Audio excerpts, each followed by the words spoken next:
welcome to let me scoot over a little bit. Welcome to my channel. Hi, everybody. We're YG Leaks. Did I not tell y'all that YG Leaks was a fake and a fraud and a phony? Exposed. Exposed. This video is going to give an update to my live stream 2 days ago that I did about YG Leaks. And this gives an update of what they've released recently and how they have been exposed as a fake and a fraud and a phony, and probably some little kids playing on the internet, okay? Just like I said in my previous live stream, go check my playlist for my lives. You'll see 2 days ago I talked about the YG leak. So for the uninitiated and the undeserved, let me introduce myself first before I get into it. I am Nomadic Kitty. Año, aniseyo, ni hao, konnichiwa, hola, ¿cómo estás usted? Guten Tag. All of that. To everybody who watches my channel. Hello, JK. What's up? Hello. I know most of you guys are going to watch this on a rewatch, but welcome to my channel. We're back again. Yet another ranty episode, but I have been a K-pop fan since 2022. I have two friends that live and work in Korea. They are Koreans that work for two different labels, and I won't say who. I can't say it's not a Hybe subsidiary, because if it was Hybe, oh, thank you, JK. If it was Hybe, then I wouldn't be here. I'd be in Korea. So I'd be like, kids, pack up, let's go. But yes, I do have two friends who work in the Korean industry as on staff for two different companies. Actually, one person is kind of like a floater, which is a person that works for different companies and different events. And he worked the Jimin exhibition event in Japan, and he's worked different events for different companies. But I do have one friend that works permanently as a staffer for a company, a K-pop company, and I won't say. So some of the stuff that I tell you, it's insider things just from being inside the business. I also have family members that have worked inside the music industry here in America, of course, not in Korea. So that's just a little bit of kind of like my background of where I come from. I am not a gossip channel. I don't get in here doing gossip things. I try not to, but I do make videos where I reply or add my 2 cents to certain things that may be in the gossip realm. Okay, so now we're in the gossip realm. In the gossip realm right now, if it makes news, I am going to talk about it, regardless of whether I even like it or not. What is going around in the K-pop world right now? You're like, Kiki, what's happening? Is YG Leaks. YG Leaks. YG is an entertainment company, and YG Leaks is a person or persons that got on social media, they got on Discord, and they said that they used to work for a company named YG. YG is one of the big four K-pop companies in Korea. So kind of like if you think of like Sony and Warner Brothers and stuff like that, Geffen Records, they are a entertainment conglomerate, and they also are the home of BLACKPINK. They are the management company of BLACKPINK. So somebody came out again. This has made the round in the news probably about 4 or 5 days ago. But I'm going to tell you right now, I've heard about YG Leaks, and I've been dropping hints in my videos about YG Leaks. I have not said the name because they came up with their own name. But if you go back to my other live streams, and those of you who come and watch my videos, you'll hear me say certain things. So this is not new. I'm going to tell y'all right now some insider information. The YG Leaks rumor that there was someone who worked for YG that's going to drop a bunch of stuff. This is a rumor that's been going around in Korea for like almost for a month now, maybe even longer. So I've been in my videos dropping y'all little hints saying that there's something good that's going to come out. I say, y'all, there's something big coming. I've been saying this for months now, for about, I probably said since February, since before I got sick. When I got sick, then I really kind of fell off the radar. But before I got sick, if you go back to my videos, you'll hear me say certain things. And I said, well, you didn't hear it from me, or I didn't, I don't know where I got that from. Or you heard me say, I've heard such and such and such and such. That's because I have heard about these YG employee leaks, that they were going to drop these leaks. I've been hearing about this for over a month now. So this is not new. So this person did a Discord account and saying that they were going to expose the K-pop industry because there's some kind of disgruntled ex-employee. Okay. So my last video, I talked about what they leaked a couple of days ago, which was their first leak. Their first leak was some old um trainee or debut videos of Blackpink from like 10 years ago. And Blackpink were up there either doing vocal training or something like that, and they were singing.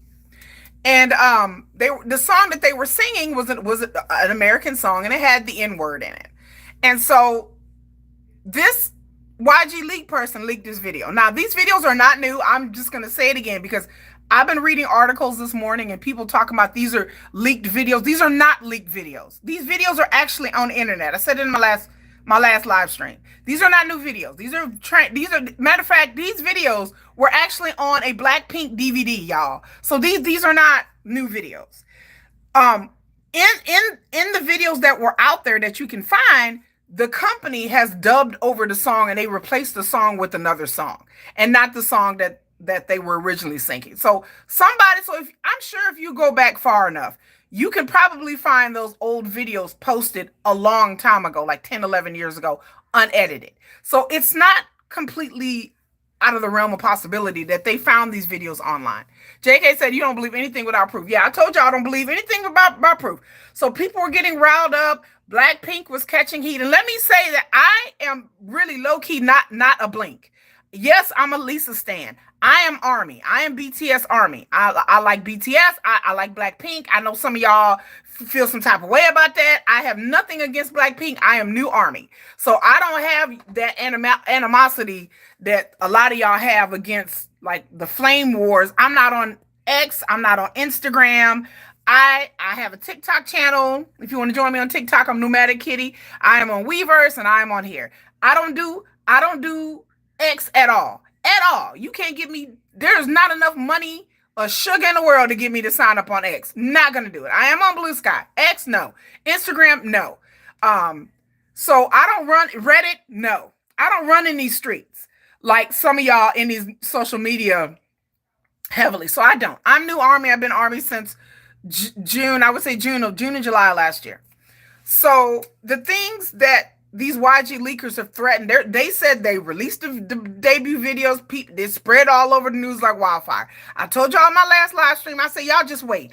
I said, before everybody gets up in arms, before everybody come out and start swinging, before you start windmilling on Blackpink, give it a minute. I said, first of all, if this person worked for YG and they have videos, and then they claim to have videos and downloads from other companies. If they work for YG, how did they get videos and downloads from all of the major and even smaller ones, entertainment company, if they're a former YG employee? I said in my last live stream, I didn't believe it. I said, y'all, I don't believe this person's a former employee. I don't believe it. I said, I believe this is some kid playing on the internet. And then what they released, I said, why would they release that? Why couldn't they release something that nobody has seen before, nobody has heard before? If they work for YG, how are you going to release stuff from YG and you used to work there? Won't people easily trace that back to them? And you mean to tell me that somebody worked for YG and they have downloaded emails and stolen videos and they are afraid that they're not going to get in trouble with the law or get sued to death? Because you're dealing with another company's information. So you mean somebody worked there and you can just steal the company's information of where you work from? So you mean you can go to McDonald's and then get online and tell everybody what's in that Big Mac secret sauce? Come on now, y'all. I'm like, they have, anytime you work at one of these companies, you have to sign a NDA, a non-disclosure agreement, or something saying that you will give back all the information and you don't release the proprietary information. And if some of y'all are familiar with the Min Hee Jin thing, one of the big things with Min Hee Jin in Adore, while they were trying to get her laptop back, is because they did not want Min Hee Jin to have access to Adore's information. They were trying to see whether she had violated contracts and violated, because you will get sued to death because of that. So that's one of the things. So that applies to any employee, not just executives, not just Min Hee Jin in the door. This applies to anybody that works there. You have to sign, even if you're a temporary worker, you have to sign an agreement saying that you will not take information with you if you quit or get let go or get reassigned. That you can't take that information with you. You can't sell that information. You can't post certain things if you used to be a staffer. Again, all these companies have hundreds and thousands of people that work for it. Y'all understand that There has been staffers that have leaked things, but it's been very anonymously. And they didn't come on and be like, "Oh, I used to work there. I'm a staffer." I'm like, "What?" Nobody who used to be a staffer leaking anything would come out and say they were a staffer. You know, if you know, you know. You know damn well that staffers do leak things, but they won't come out there and be like, "I used to work for this company," and they're never going to say that because they know that they're going to get traced back and they possibly are going to get sued or put in jail. Because if you're stealing information from a company, that's theft. So you get in big trouble. I don't think he was actually work. I don't think this person worked for YG either, JK. That's why I said in my last video. I said this person don't work for YG. I said this is. I said we'll see. I said everybody before you get up in arms over Blackpink, before y'all get mad and claim and this and this. And I didn't agree with them saying the N word again. I don't agree with the N word period. And saying by Americans, saying by Black Americans. I don't use the word. My kids don't use the word. I used to use the word. I don't use that word. So I don't condone it. Let me clear that up right now. But I'm like, something is off. They release these Blackpink videos to get attention, to get people on it. And I said, everybody just wait and see what they release next. So YG Leaks supposedly started an Instagram account, and there's controversy about that. I'm going to come back to that in a minute. So supposedly YG Leaks, they had a Discord. They released the videos on Discord. Now they done popped up on Instagram, allegedly, supposedly. They go to Instagram, and I hear about it, and I said, okay, let me go read. So they went on Instagram, and they released a picture of two people in the dark kissing. I looked at this picture like this. I looked at this picture like that. I looked at this picture like this. I looked at this picture like that. I was like, I don't know who this is. I don't even know if these people are even Korean. Okay? It's in the dark. It's two people kissing. And I can't, they got, the man has a hat on. I can't even, I was like, I don't know who. And they were supposedly saying it's Jennie from BLACKPINK and V. Okay, if you do not know, there was rumors in 2022, maybe before that and after that, that Jennie from BLACKPINK and V from BTS dated. So I guess the person on Instagram is trying to claim that this is a photo of them. Well, you know the netizens on the internet. They went searching, and the pictures do look like a picture of Bradley Cooper and his girlfriend. They're wearing almost the same outfits. It just looks like somebody took a picture of Bradley Cooper kissing his girlfriend at night and kind of blurred it a little bit. I could tell there was some Photoshop, and it seems like they took one of because they had the same outfits on. So I mean, how is Jennie and V BLACKPINK gonna have the same, almost the same identical outfits? It looked like somebody tried to Photoshop the outfits to change the color of the shirts. And I looked at this and I was like, that's Photoshop. That's Photoshop. I know what that is. I know what that is. So it looks like they tried to change the outfits or whatever, but it looked like it was the same Bradley Cooper photos, I think somebody took a video and then somebody looked like they screenshot the Bradley Cooper kissing his girlfriend, and this was like a few years ago. So that's what the pictures look like. You're talking about you have no right to hate or get offended. Okay, well there you go. But I don't think that these pictures are V and Jennie. So, and then they released a bunch of information about rumors. Okay, so here we go, y'all. I saw the V thing and I'm like, oh man. So then these people released like a list of rumors. I won't tell y'all all the rumors because it is absolutely positively silly. These are silly rumors. One of the rumors is some I don't know who some y'all know. I don't know all these K-pop people. It was somebody from one K-pop group dating somebody else. I was just like, okay. One rumor was, I'm trying to remember the other ones. But in other words, all of these rumors, you can go online and look them up because people written articles. All these supposedly leaks and rumors, it was like, okay, wait, one of them was like Lisa and Jennie don't get along. I'm like, okay. And then another one was like Jisoo from BLACKPINK is like best friends with V. I'm like, all right. Then another one was like, this person in this group don't like this person in this other girl group. I'm like, And then a lot of people were bringing it up that a lot of these rumors that they listed were old rumors from years ago, like stuff that's been not even scandals, just rumors, just gossip, old gossip from 2, 3, 4, 5, 6, 7 years ago. Then they said that YG had paid people. That one of the things that got the BLACKPINK fans, the Blinks, mad, is that they were saying that YG had paid people to write insidious things about BTS, and that a lot of companies do this. Again, once again, here's my reaction. Y'all, y'all didn't know this. Y'all didn't, like, if you're Army, we all kind of know that by now. Like, if you don't know, look, for those armies, this doesn't apply to you, that's fine. For those armies watching this video, if you didn't realize that other companies hate BTS, consider them a threat, and pay media and pay to have articles and bots and things written by BTS, I think as armies we all realize that.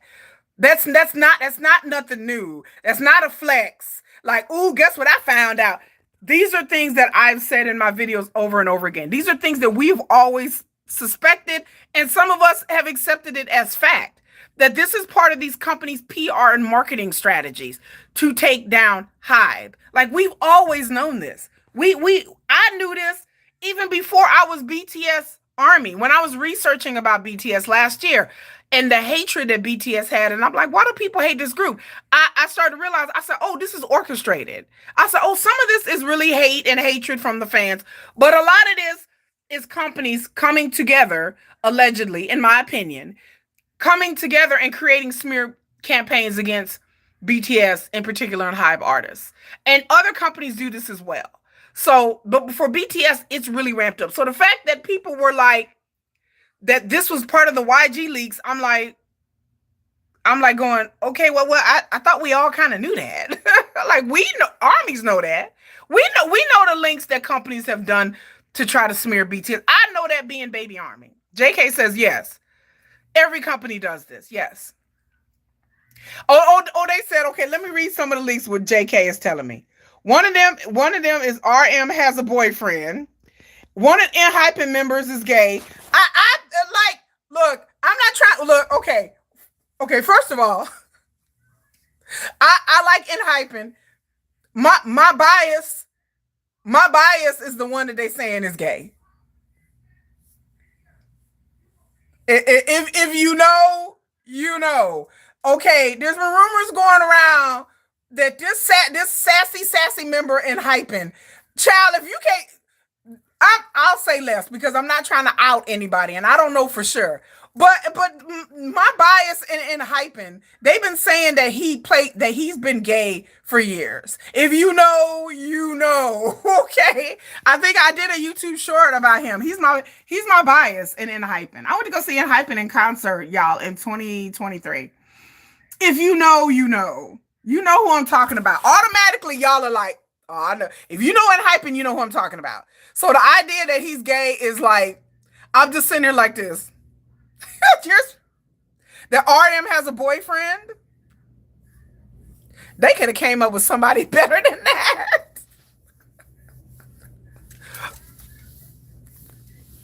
Out of all the BTS members, I would suspect of their alleged homosexuality, which is their business, which is their personal private business.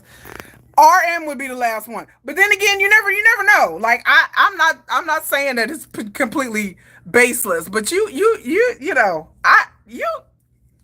I have not heard any rumors. I don't know about the sexuality of BTS. I can come on the record and say that's one thing. I have heard rumors like everybody else about certain members of BTS, but then again, that's their personal business. What else, JK? We reading here that yeah, every company does this, especially YG and SM. They're notoriously known for sabotaging groups. YM and SG. I'm sorry, YG and SM are notoriously known. The rumors have been going on for years, especially SM.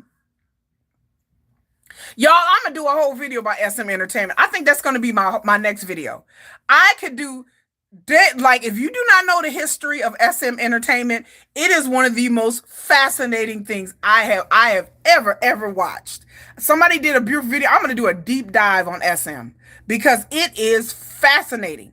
The granddaddy of K-pop is SM Entertainment. They started all of the trainee systems and everything, and it is fascinating how they got to be where they got. And it wasn't being nice. SM didn't get to be SM by just luck. Like, they got where they got through a lot of I won't even get through a lot of they did a lot of things to get where they got to start this little old K-pop thing. And some of it is not good. Some of it is not pretty. I mean, it is not. Did you see what Kiss of Life did? They mocked black people on the live stream. That's what I heard. I have not seen it though. I don't follow girl groups. RN, he said RM and Camilla said RN and Jen give me straight vibes. RM for sure give RM and Jen definitely give me straight vibes. But I don't know. You never can know. But no, I didn't know that Kiss of Life. Did they mock black people? What did they say? I have to see it. All I know is that I saw briefly because I don't subscribe to K-pop gossip channels, but sometimes they'll pop up in my recommend feed, and all I see is like Kiss of Life that they were getting heat, but I didn't know that was what they were for. I'm gonna look it up later, girl. You tell me what they say. SM had many connections and things allegedly. SM has many connections and things that aren't particularly legal. I can say that. How they got their funding it's a little like, huh?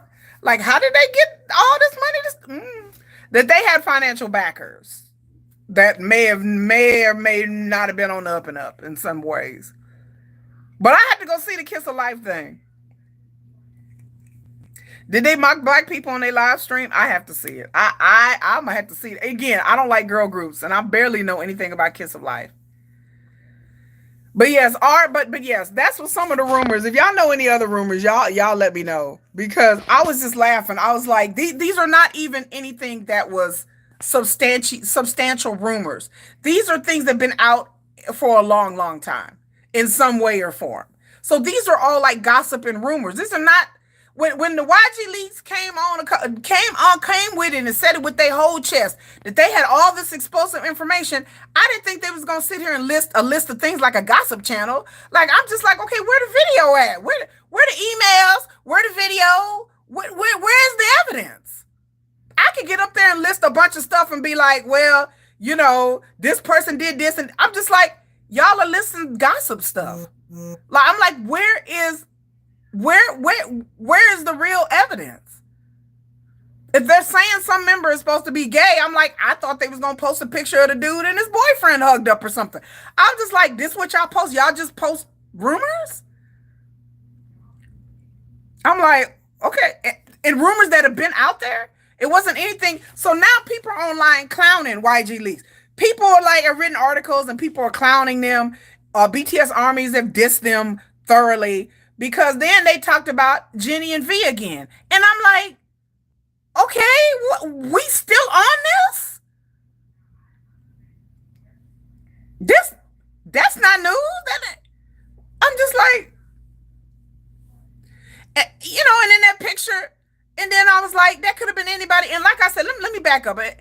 So YG leaks have been thoroughly debunked and dismissed. Apparently, there's some little kid playing on the internet, y'all. This is just somebody who wanted attention, who wanted to get clicks and views. Because, like I said before, I did not believe this person is a YG employee. Nobody would come out and say, I used to work for YG. Like, they didn't have to add that in there. They said that to try to give them credibility. Because they could have just said, I have access to information from YG, or I have access to information from various K-pop groups. They didn't have to say they were a former employee, but they said that because they thought that that was going to give them some kind of credentials. They're like, well, I got now. How can if I just post leaks, people just gonna think I'm making up shit. So I have to get on here and say I used to work there because then people are really gonna pay attention. They talked in Black Sense, had soul food on the table, dressed in hood clothing, showed a picture of black men cosplaying as them. This is for a member's birthday. Okay, then they said one of the members had said the N word. Did she say the N word in a song, or did she say like just the N word casually? They had soul food on the table. Dressed, I don't know what dressed in hood clothing is, but okay. Showed a picture of black men cosplaying as the, oh wow. So they just totally they was totally culturally inappropriate. Um and this is for, yeah, and like I said, I saw something briefly about their birthday live stream. And the thing about it is that Lord, how can I say this? How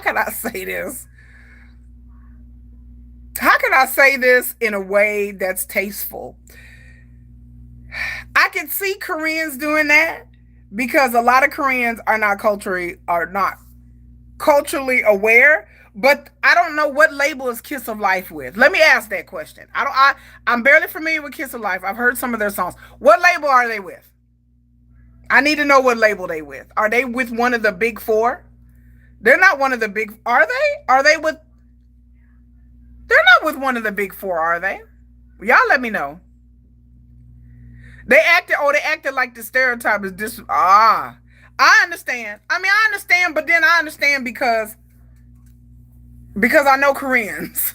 So that's why I'm like, what label are they with? I'm gonna ask that. What label are they with?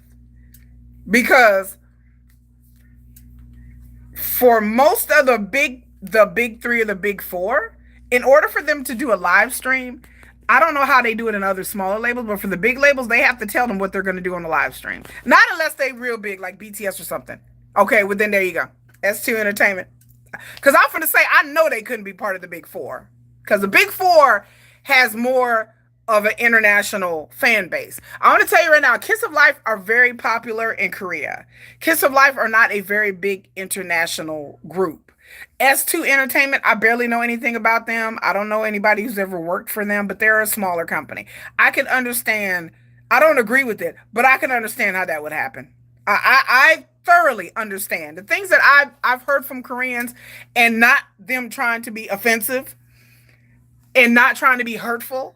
The things that I've heard, I can do a whole video about the things that I've heard from Koreans that I knowing my personality, I'm like, these people have no cultural connotation of what they're saying is offensive. But it's still no excuse, but they still need to be slammed. And then, like I said to people, this is a teachable moment. This is for the company or for the fans to explain to them why this is not appropriate. But I'm going to tell y'all right now, in America, people do the same shit. Who know better? Koreans, I can at least say they don't know better, but people do the same shit here that aren't black. In your face, like white people will make fun of you and talk in a black accent right in front of you, and you're like, what is happening? Like it happens here in America. So that's why I said I'm not surprised by somebody in another culture saying this. I'm not surprised that people are culturally insensitive and racist here. Like people, I had to check somebody the other day, look at somebody crazy because they said something about Indians, and I looked at them like they lost their fucking mind. I'm like, I'm sorry. I was like, I looked at them and I'm like, I'm like, is that? I said, bro, that's look kind of racist there. And I will check people like y'all. I don't care what culture it is, because we have a very large Asian and Indian, Southeast Asian and Asian community here. So like, we will go to, we will go places, and then like there'll be people there, and I won't say what kind of people, Caucasian people who will go to like Indian places, because I tell y'all before, my son's a Buddhist and he's a vegetarian, so we find ourselves in like Indian spaces, and you would just get people who are just very culturally insensitive that will say stuff, and I'm just looking at them like, did you just make fun of Indian people at an Indian restaurant? Like this is the world we live in. This is where I live at right now. So it's I can see that. I've had people in Korea say culturally insensitive things to me, and they thought that they were being cool, and they're trying to be relatable to me because I'm black, and I had to be like, okay, that's not cool. And I had to explain to them. I'm like, if you're Korean and I come up to you, and I had to say some Korean things to them that are offensive, and then they got it. They were like, oh, that is offensive. Like it'd be like a Japanese person going to a Korean person and calling them like a kimchi girl. Like that, you say that, they're like, okay. Like then they got it. They like, oh, yeah, because it's a whole cultural historical thing between Japan and Korea. But yeah, I had to put it in that context. Like, what if a Japanese person came up to you and was like, "Ooh, kimchi, kimchi"? They would be like horrified. Like, it would be something that would be racially and culturally insensitive. You don't do that as a Japanese person. You don't go up to somebody and call them certain derogatory names about their food. And I told them the same thing with black folks. You do not go up to black people and be like, "Yo, I'm from the hood, dog. Yo, yo," and then they got it real quick. Then they like, "Oh, okay, well." And a lot of them just don't realize it. They like, oh, I didn't realize oh, okay, I understand. They like, oh, I get it. So I tell people that when you have to point out culture appropriate inappropriate things, you have to really take it back to their culture. And I tell people that if you want Koreans to understand how something can be racially culturally offensive, bring up the Japanese, and then they get it real quick. Their eyes will get wide, and they like, oh, I get it. I'm sorry. Then they understand because they really don't have no cultural reference for that. So, but I want to see the live stream though. One is from Hawaii, the other one's from Saturday. Oh, well, then they should have known better then. So that's why the people are mad because they're Americans. People in America do that here though. People in America do that. I've seen people in America, like I told you before. I live in a place where people have done that, but they should have known better though. They. If one from Seattle, then they should have known better. But nothing surprises me anymore. Now, when it comes to being black, I tell y'all, nothing surprises me anymore. It's just I've had people say all kinds of racially offensive stuff to me in America and abroad. So nothing shocks me anymore. But no, it's something that they shouldn't have said.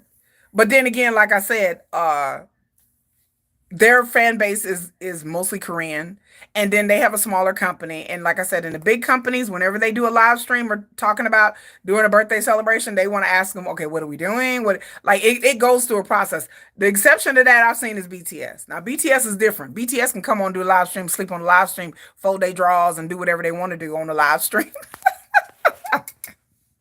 Y'all know they can come and sleep on the live stream. JK can get up there and do his whole ass laundry, sleep on the live stream, play with his dog, do some push-ups, drink a fifth of whiskey, and he like, so what? I'm gonna get in trouble? He like, what they gonna say to me? What they gonna do to me? I'm JK. And then they like tone it down.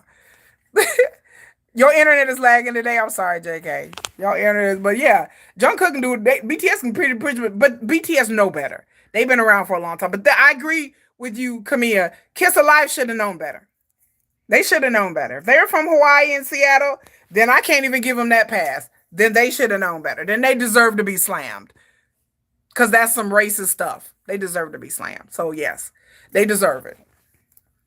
But the YG leaks, it's much ado about nothing, y'all. This is some little kids playing on the internet. We didn't veer it off, but I'm glad you told me that. I'm gonna go back and look and be offended, Camille. I'm gonna go look at that Kiss Alive. And then some people's like, this is why we don't stay in girl groups. It's always the girl groups, y'all. I don't know what it is about the girl groups that just seem to get in trouble with like racist shit. I don't know why it's the girl groups.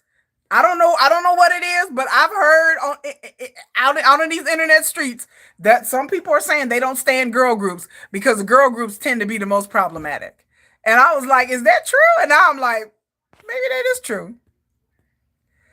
Being a black K-pop fan, it is hard. Yeah, and they get inspiration from it. Yeah, I've done whole videos about that. I've done videos about the history of K-pop. I've done videos about the history of dance and K-pop, and all of it is foundation in black people, black culture, and black music. So it does get to be exhausting. But I heard a lot of people just like, I don't stand girl groups because they be off the rails. I said, really? I was like, oh, I don't stand girl groups really like that at all.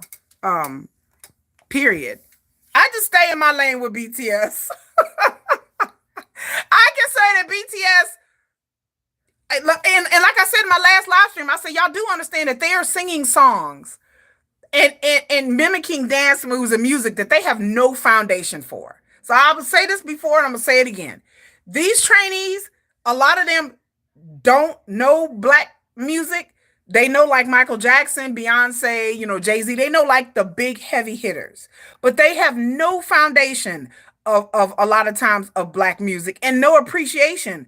I told people, y'all do know they have trainees that can't even sing these days, and it's fifth and sixth generation. I'm gonna tell, look, I'm gonna do a whole video telling about the fifth and sixth generation, telling y'all about yourselves, fifth generation, sixth generation, cause y'all look, some of y'all trash. Some of y'all is straight up trash. I'm telling y'all. This fifth and sixth generation, baby, they ain't like that third and fourth generation. Where they actually had, I won't say that. I won't say where they actually had talent.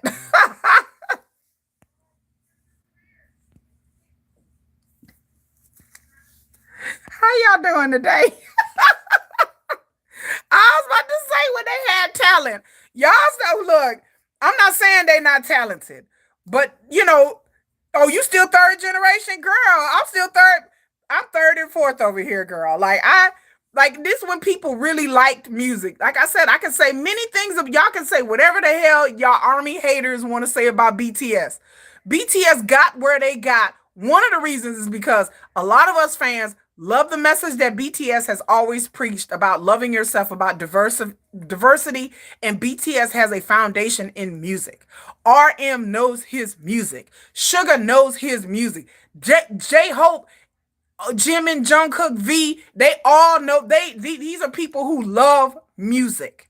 And a lot of the music that they love is black people music. And they have a thorough collaborations and appreciations with black artists and black talent because they grew up listening to this type of music. So when BTS do collaborations, it's not hollow, fake collaborations. I'm not saying any names. You know what? I'm not trying to help you. Y'all don't get me in trouble. I'm not saying all the collaborations are fake, y'all. I'm not saying that all the collaborations are fake. But do I feel like some of them are disingenuous?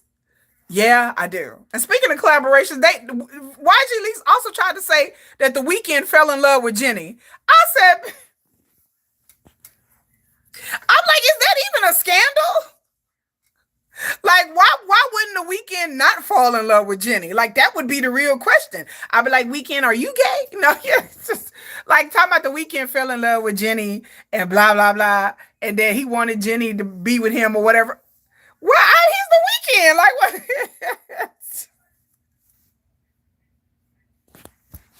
I'm not even The Weeknd, and I want to be with Jennie. I was like, I'll take Jennie. I'm not even gay. I don't even like girls. But you give me Jennie Kim want to come sit on my lap. Jennie Kim, there's room for you here, boo. If you like, why would I be like, why would that be something so shocking? The Weeknd is a superstar. Why wouldn't he fall in love with Jennie Kim? Like, why wouldn't he? Like, what? Like, I'd be like, Jennie Kim, come sit on my lap, boo. I'm not even gay. I don't even like girls. But, I'd be like, I'm not gay, but I might be gay today. Like, I mean, come on. Like, if Jennie Kim Lisa want to come sit on my lap, why would I be like, hold on, ladies. I'm not into women. I'm finna turn. Like, I'm like, guess I'm gay now. Like, the idea that, like, The Weeknd, like, that's even a leak or even a thing, it may or may or not have happened. But I could see it. I could see when they worked together on that TV show and they did a song together. I could see him trying to hit on Jennie. Like, Jennie speaks English. I could see him hit. Why wouldn't he hit on Jennie? Why wouldn't he? Why would he be like, I'm not going to hit on Jennie Kim? I'm sure The Weeknd feels like he can get any woman he wants to. So why wouldn't he try to talk to Jennie Kim? Groups need a high number of members who are musically inclined. Too many groups with members who are just there to be there. Y'all stop. What? Wait. Come here, Tia. Girl, no, don't be up here reading these groups like that, girl. People go watch this and get mad. Don't be up here reading these groups. She reading y'all, not me. She said it, not me. I mean, I may agree with it, but yeah, you got these groups that got like, 10, 15 members, and you're like, is all y'all singing or what?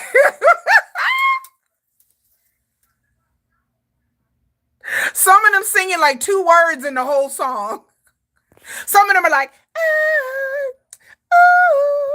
yeah, Like, that's it, girl. That's what you got.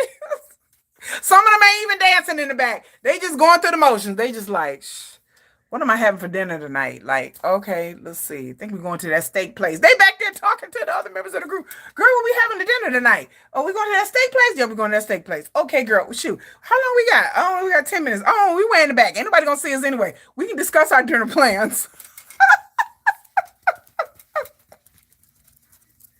Korean talking about the girls in the back discussing dinner plans.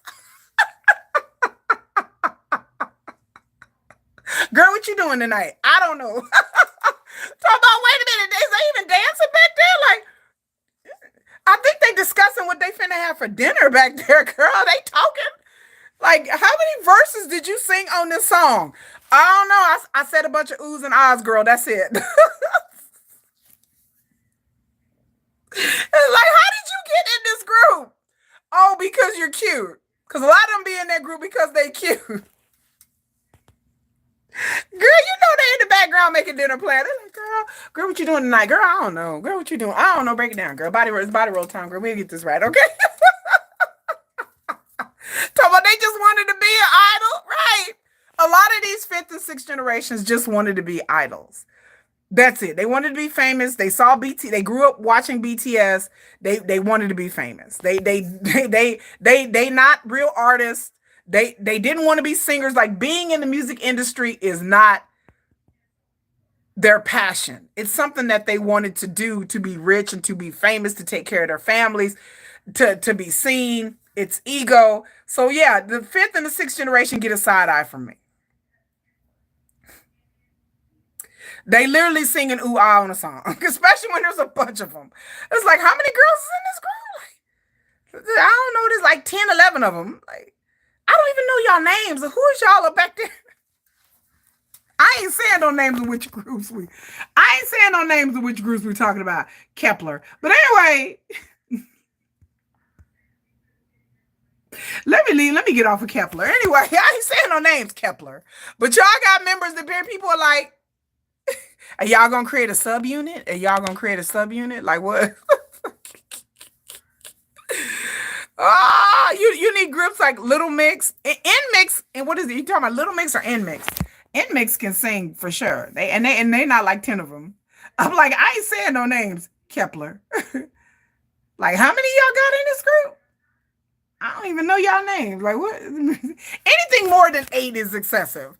You know, you 9, maybe. But when you got like 10, 11, 12 girls, and you just like, I don't know who these broads. Who are you, lady? You know, like I said, they way in the back all the time, and they ain't singing no verses. Girl, you up here just singing hooks. You singing the chorus barely. You done got 3 words in this whole song. You done sang 3. That was your solo. Yeah, I'm going. Like, okay, that's your part. Okay, next. That's your part. Girl, I'm going. Okay, next. All right. That's it. That's all I got to do. I'm done for the day. All right. That's it. You just go in the studio and you be like, I'm going. All right. You chuck the deuce. You be like, I'm out. I'm out. Like that's all you doing? Then yeah, that's a problem. But yeah, K-pop. People thought the YG leaks was going to be like K-pop or Reckoning. But I do have to say one other thing before I veer off topic and start laughing with y'all. I do have to say,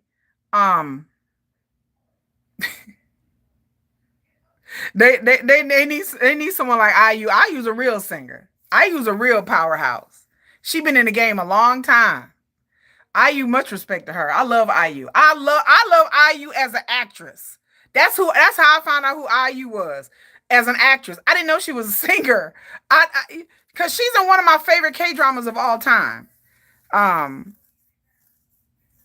forgot the name of it. But it's like Hotel something. But she's in I can't believe I forgot one of my favorite K-dramas of all time. I talk about it all the time. But IU was in there. And I fell in love with IU. Like, I was like, who is this woman? And then I was like, oh, her name is IU. I didn't know she was a singer. Then I saw that she did a song with Sugar, and I'm like, the actress? And people are like, no, fool, she's a pop singer. I was like, But I just saw her in this K drama that I absolutely positively love. And they were like, yeah. They were like, no. They were like, no, she's originally a singer. My jaw dropped. I was like, I told my sister-in-law, I said, oh my God, girl, I use a singer. And she like, yeah, girl, duh. I was like, she was like I was like, I loved her. Um, what was the name of the hotel? I can't believe I'll think of it in a minute. I can't believe I forgot one of my favorite K dramas of all time. Like I watched it over and over and over again. Matter of fact, in that same K drama, my dude from Block B, PU from Block B is in it too. So PU from Block B and IU are both in this K drama. Man, and I think there's another K like another K drama singer too that's in it. Lord have mercy. It's Hotel de Luna. Hotel de Luna. That's what it is. So if you're not seeing Hotel de Luna, go see it. But yeah, but that's when K-pop singers, they had. I used the total package. She is. I loved her. Hotel de Luna is Bay. I was like, I watched that over and over again. This whole season, and then they ended it on a cliffhanger where they were going to come back and do another season, but the hotel owner was a guy, and they left it at a cliffhanger, and I was like, don't y'all leave this at it, and that's how I've been. It came out like in 2021. And we've been waiting ever since for a sequel. But yeah, I mean, K-pop isn't like it is, but people thought the YG thing was gonna leak. And then, like I said, I do have to end this video on this thing. Let me tell y'all right now. Let me gather around. It's family. Gather around, everybody. Gather around. Gather around. He says, gather around. Gather around. Cookie said, gather around. The things that they leaked that was YG supposed to be scandalous wasn't really scandalous if people would stop scandalizing normal shit in K-pop. So I understand that I am beating a dead horse. I understand I'm screaming into the void. I understand I'm preaching to the choir. I'm not saying it's any one of you guys. I know y'all don't do this. But did Jennie and V date? Yes. I don't know why people get upset about this I've said this online and people got upset. Jennie and V dated. I've heard about it. I've seen pictures. I've seen videos. I've heard things behind the scenes that they have been dating. I would probably say since 2020. I asked somebody about this the other day, and they've been dating. Jennie and V dated. It shouldn't be a thing. It shouldn't be a big deal. They broke up in 2023. That is probably true. That's not a secret. In the industry, it is not a secret. It's not a secret.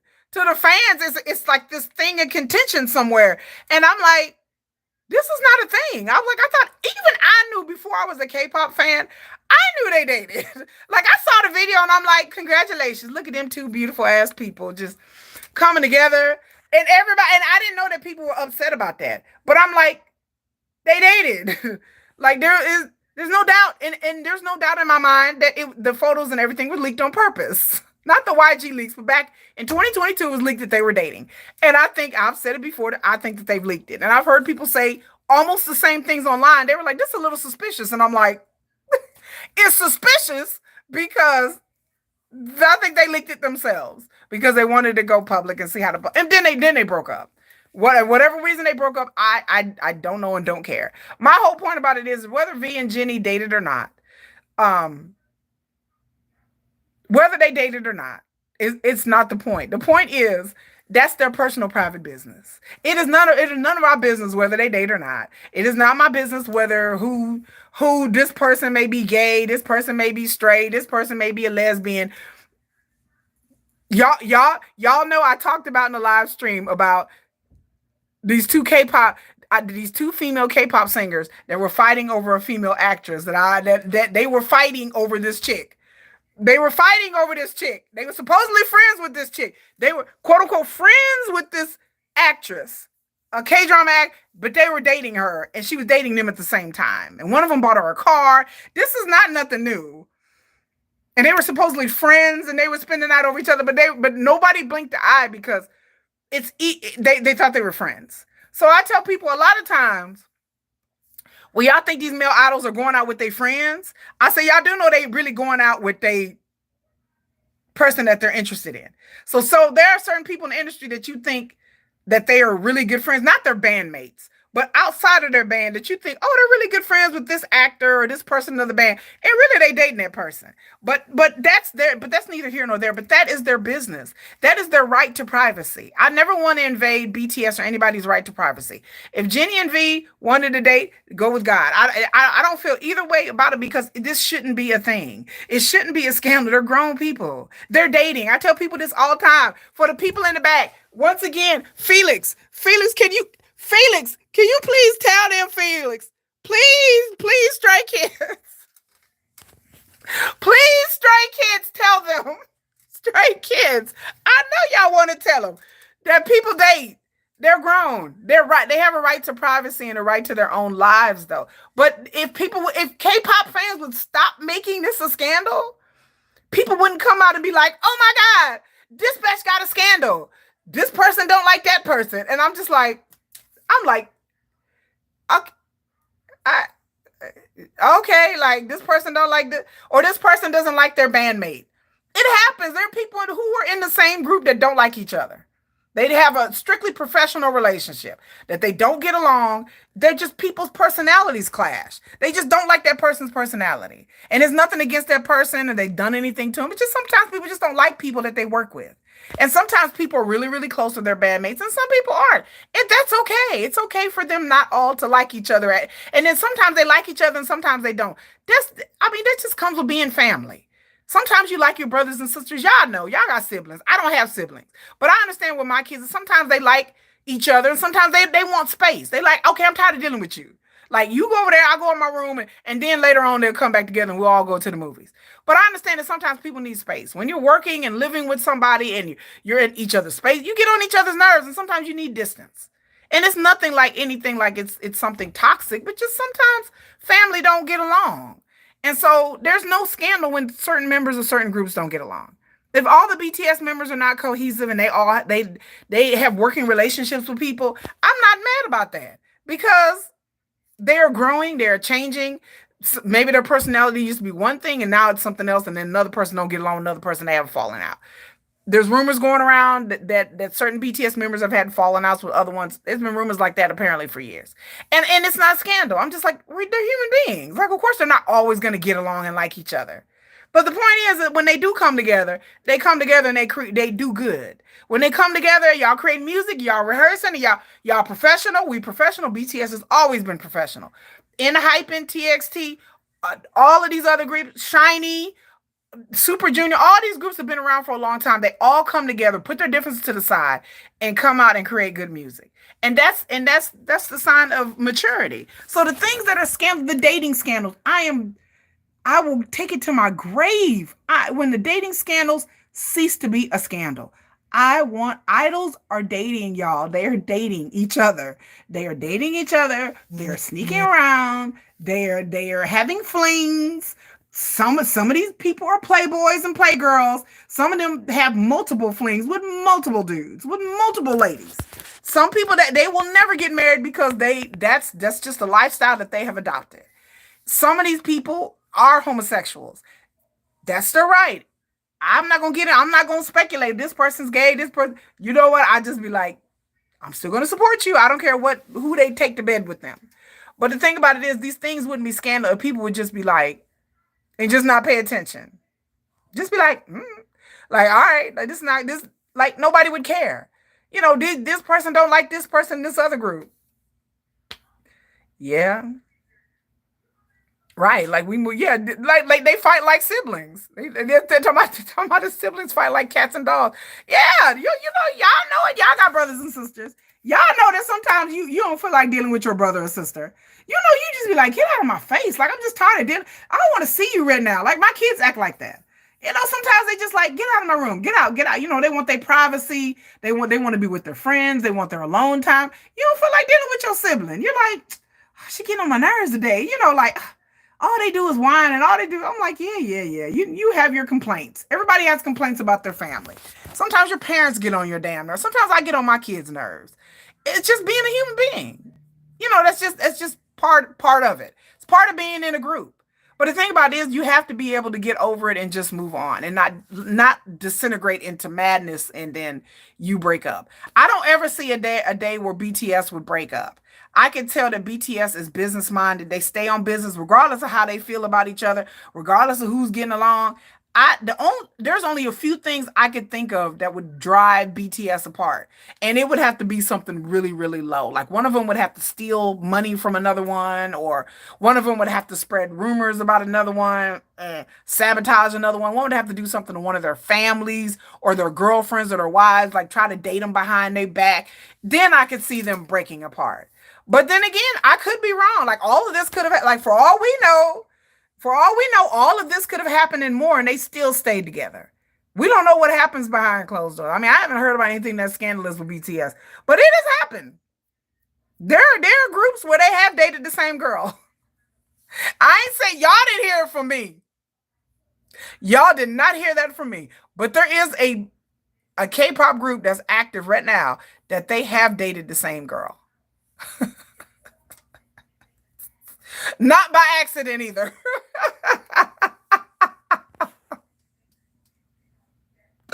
And they still together. But it wasn't like they were in a long-term relationship. They was dating this girl. I'm gonna tell y'all what happened. This one K-pop guy was dating this girl, and they it wasn't nothing serious, but they was dating, and then like they all went out like with a bunch of other people, and then the other dude in the group started texting her, hit her up in DMs on the internet, and they started talking too. So this chick was talking to two different dudes in a K-pop group, but and then like the other one, the original dude found out about it and he got mad at his bandmate and then they ended it. But I mean, it wasn't right, but it happens. But they're still together. I mean, they got over it. They like, okay, like they was mad. Don't get me wrong.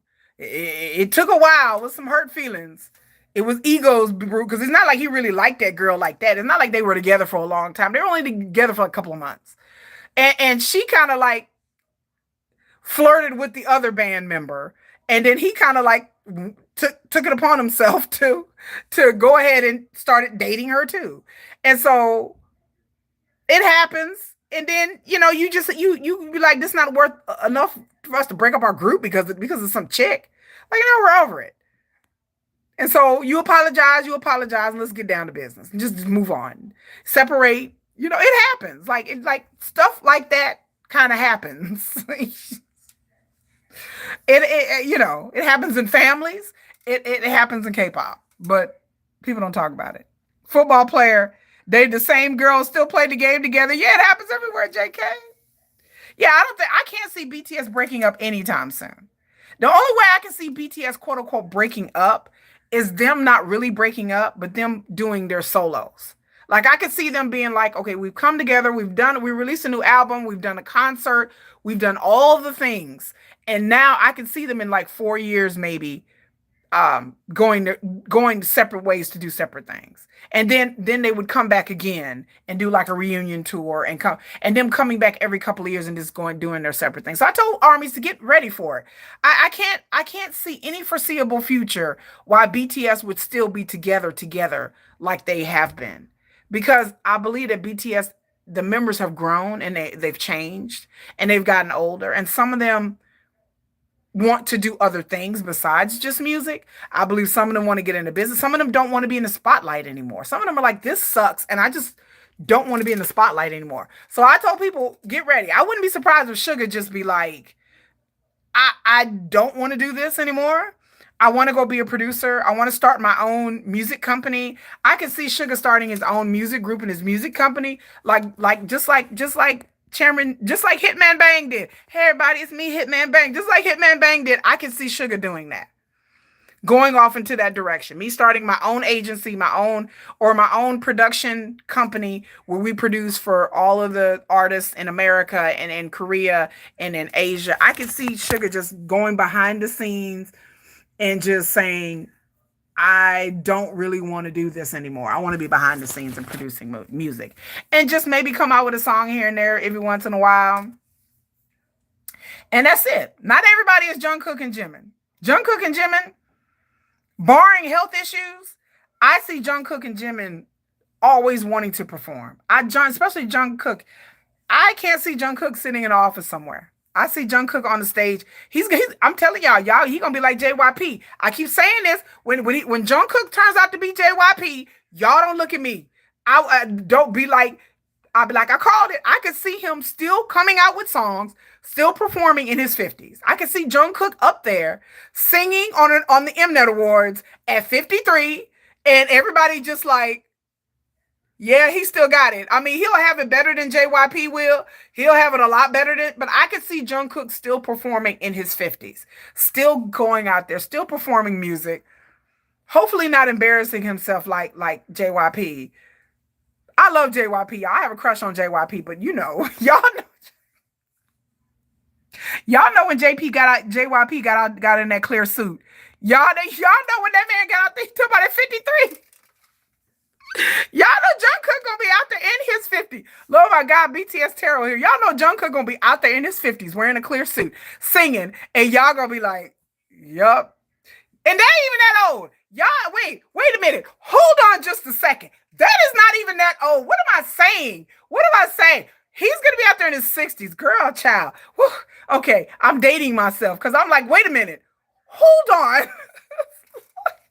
I'm talking like here I am, a 50-year-old talking about 50 is old. What the hell? What is wrong? Child, let me say a couple of prayers. Let me say some Hail Marys. Let me 63, not 53. 63. Lord, I made 50 sound old, y'all. It's not, I'm not. Like 53. Then I'll be like, what am I doing? Like, what am I? Wait a minute. Don't have, I know some people watching this video. I know it's my sister-in-law was like, girl, wait a minute. Ain't you 50? I'm like, girl, don't do me. Like, wait a minute. Aren't you 50? Like, 63.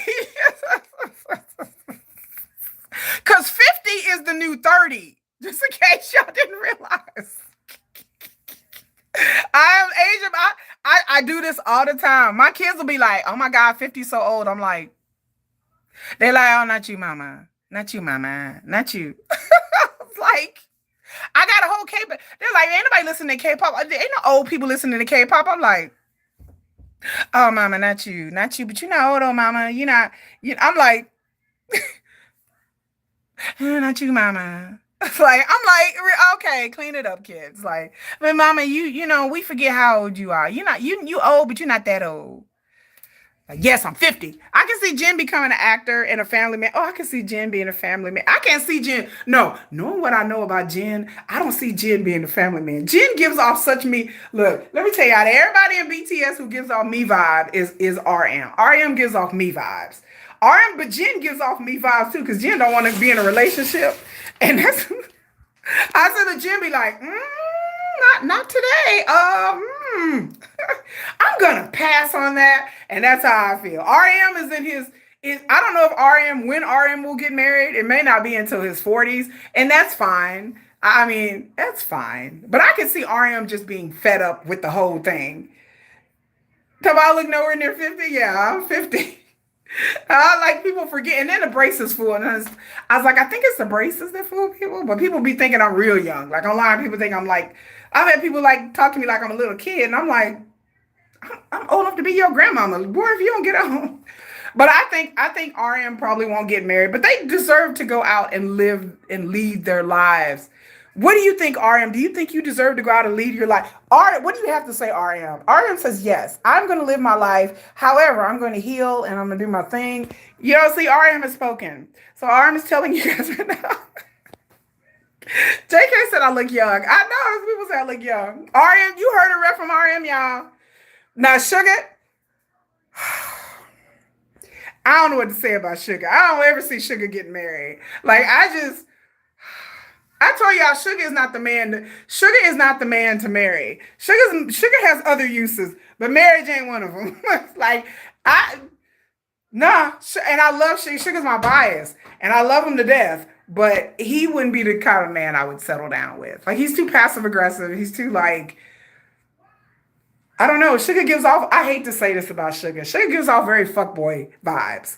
Like Sugar be the type of dude that like. He would take you out and buy you all this stuff, and then the next day he wouldn't even call you. You be all in love with Sugar. You be like, man, you can wait. And you call him and he don't answer the phone. And you call him and he don't answer the phone. And you be like, we had one good night of passion, Min Yoongi. We connected, and he just be like, we didn't connect. Like I don't. Baby Min Yoongi, like I ain't got it to do. He like I don't know what you're talking about. I'm busy right now. I'll call you back later. Click. Man, you give me the dude that would be like, I'm busy. Click. You just be like, you be so hurt and confused. You be like, but I'm so in love with you. I said, my theory is these girls be falling in love with me and Yoongi left and right. Sugar be getting these women left and right, in my opinion. From what I heard, you didn't hear it from me. But there is an appeal. I think Sugar gets a lot of women. That a lot of women find him appealing because they really think that they're gonna like be the one. I think it's one of those situations like I'm gonna be the one. I'm gonna be the one, and then they not the one. They really think they're gonna be the one for him to settle down with. Because guys like that, women. There's certain type of women that like men like that. I don't. I like men like RM. I like them smart and kind. I like that kind of man. I don't like the sensitive ones like JK and Taeyoung. I like my men smart and analytical like I am. Like me and RM is my RM. I always say RM my twin because we are in our same mode right now. Like I don't want to date. I don't want to do anything. I just want to protect my peace. I'm tired of dealing with the dating thing. I just want to protect my peace. And so I'm like, I got healing to do. I just want to be peaceful. I don't need these dudes trying to, oh my God, who is watching this video? I mean, like I'm open to dating. I'm open, but I'm just saying, generally speaking, yeah. Yeah, anyway, generally speaking, I'm just saying that you have to covet your peace. And you have to, generally speaking. But, if I meet the right man, then I'm open for it. And I think BTS, they need to be open to love. But I just don't see, like, anytime soon them settling down. But if they do, I just need BTS Army to understand that it's okay for them to settle down. That it's okay if Jungkook wants to bring home some girl, that it's okay that they are going to want to get married and have children and live a normal life, and that they still love their fans and they still love their music and they're still very talented and they're very insanely good looking, but they deserve to be happy. And I want BTS to be happy. I'm not a delusional fan. As much as I love and lust after Sugar, and we all know I do, and much as fan fiction I write about Sugar, it's a lot. Some of it is X-rated. But as much as I love BTS and as much as I love the members, but I want them to be happy. I want them to go off and find the love of their lives and and just be happy. Don't bring up Saran. See, I'm down. I'm getting off this live stream. You didn't brought up the S word. Don't bring up the S word on my live stream. We don't mention that name. But yes, I've heard the rumors about him and Saran, and I read the post that she made about Sugar, and I do believe Saran was in her feelings. I believe she was in her feelings when she wrote what she wrote, because I believe that she had some sort of fling relationship, or maybe thought she had a relationship with Sugar, or thought she was going to be the one. And I think that he just kind of was like, I ain't got to do no more. I like, okay, we're done here. But I do think I've heard the rumors about him and Saran. I heard rumors about Sugar and lots of women, but there's only two that I really believe. There's an actress that I believe, and Saran I do believe, and I do believe Saran is. You didn't hear from me. Is in love with him. I believe that Saran does still contact Sugar and have feelings for him. BTS Tarot is on here. She know what, every time she do her Sugar reading, I'm like, because the person I'm thinking of is Saran. Because she is the person that they've been knowing each other since 2018. And I believe, allegedly, not saying it's any of my business, but I believe she is the one that likes Sugar and keeps coming back in and out of his life, and he's just kind of like, girl, I got issues and I ain't got it to do right now, But Sugar, I can see is hard to resist. Like I can see that if he's the type of dude that if you fall in love with, you will be in love with this dude for life. Like I feel like you need to look her up. Yeah, yeah. They have worked together and they've been knowing each other since like 2018, maybe a little bit earlier. But I think Sugar's the type of dude that if you fall in love with him, you have a hard time like getting over it for some reason. That these chicks keep going back to him because they think like I'm gonna be the one. And yes, Saran is one of them. Saran, she is cute. She is cute. But I think that now we really getting into speculation. You ain't hear from me. But I think, okay, the situation with Saran is that, how can I say this? The actress is in it too. I think there's an actress that Sugar was linked to. And the actress is very beautiful and very glamorous. And not saying that Saran isn't beautiful and glamorous, but Saran she gives off a much more girl next door kind of energy. She gives a very like girl next door energy. She don't give off this very like glamorous like, but the actress that he's linked to gives off that energy. And I think Sugar likes beautiful, glamorous things. I think he likes that. And I think maybe he was like, I like Saran, but then there's this other beautiful, glamorous, alluring, beautiful female over here. So let me just wander over here a little bit and see what's going on. I think Sugar gets curious. I think that's my theory from what I've heard in the industry. I think Sugar don't mean no harm. Like he does it to be manipulative. I think he's just curious. Like I think he wants to see how would it be for me to be with this person and how would it be for me to be with that person. And he doesn't want to get stuck in a situation where he's miserable, which is a lot of people that do it. A lot of people don't have committed relationships because they're scared to being trapped in a situation where they're not happy. And I think that Sugar is young. And I keep telling people BTS is young. To me, they're young. Now to some of y'all little kids, they not young. But to me, when I was 30, I didn't get married until I didn't have my son until I was 37, y'all. I didn't have my baby until I was 37, 38 years old. I didn't get married until I was in my early 30s. So the idea that BTS are old, they're not. They're young. They're young, they're rich, they're insanely good looking, they're famous.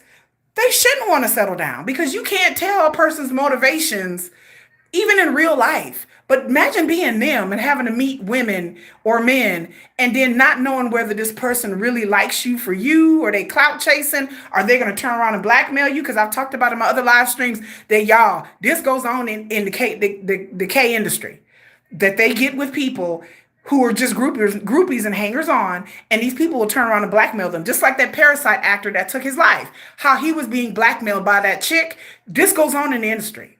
There are people who purposely look for famous people in Korea to have quote unquote relationships with, to have flings with, and then they blackmail them. Either because they blackmail them because they have a wife or they have a husband, or they blackmail them because they are like, I'm going to ruin your career if they don't get the money that they want. This happens in the industry. So you really have to be careful. And then with the whole Kim Soo-young thing, like all of that, like what if one of the BTS members dated somebody and then they decided to end their life and then hear their whole career is gone. So that's a lot. So whoever they date, they really got to be like, okay, I got to make sure you're on the up and up, because you could ruin their whole career. Yep, the entertainment industry, it's a very scary place in Korea. Yeah, young. If you look at the K drama and the K idols, they don't get married. A lot of them do not get married. G Dragon is still single. TOP is still single. Which, by the way, TOP.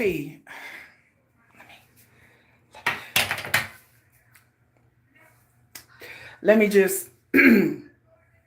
안녕. 안녕하세요. 안녕. 안녕하세요. Yeah. Okay. Let me just that's a hint to another one of my posts. Anyway, that is if you go in my posts and you read one of my posts, that is a hint to what I was talking about. But like TOP, he's single and he's like 40. And I know he went through his troubles and things like that, but I was like, let me shoot my shot, okay? Leave me alone. Let me shoot my shot. I'd be like, Opa, Opa, Opa, Sarenge, Opa. That was me trying to shoot my shot real quick. That was, like I said, that was just a throwback to something I posted. And you go look at my post, you'll understand why I was like, TOP. TOP. Okay, I see you. TOP is definitely a very good looking guy. But, I just, it's hard to be married. And then I've told people online over and over again with the scooter thing. I say, y'all don't understand what goes on in the background. Like, y'all don't understand the things that I hear that I don't come on here and say because I can't say what I need to say because my friends in the industry would get in trouble. So the thing, I mean, people understand when scandals hit, like people don't want to mess with you anymore. Like it is a thing. Like, so I get real mad about the sugar scandal thing because I kind of hear things in the background that I feel like are very unfair that I can't come out here and say. But y'all, things happen in the background when people are involved in scandals. Y'all have seen it kind of with the Kim Saran thing where people like so-called friends that she had and disappeared, family members. When this thing happened to Sugar, allegedly a rumor, like there's collaborations and things that Sugar was supposed to do and things, y'all, like things that people are just kind of like, yikes, like, oh man, you get like I'm telling you, like, and you would think with BTS with all of their clout and all of their riches and fame that they would be above that, but they're not. And they are very well aware that they are not. They are very well aware of that. So I get doubly angry because there's things I want to say, but I'm just like, I don't say it because there's things that happen on in the background that people don't understand, like that stars, idols go through when scandals hit them.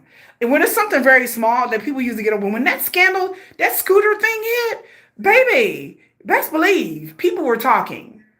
Best believe, like I said, example, you will have people who will stop calling you, who will stop cacao talking you. You will have people who will start acting funny. I mean, that's just human nature. You do have that. And so when you have a scandal thing like that, you really have to clean, you really get to know who is in your corner and who's not.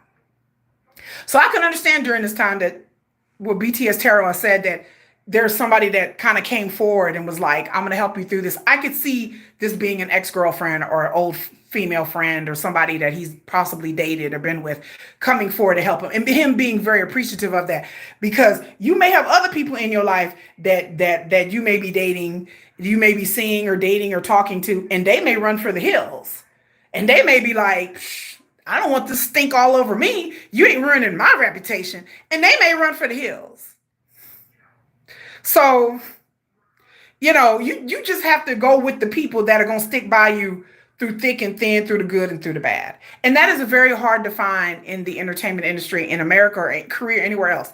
Even in life, it's hard to find people that are going to stick by you. Even in real life, even for just us regular people, that is a hard thing.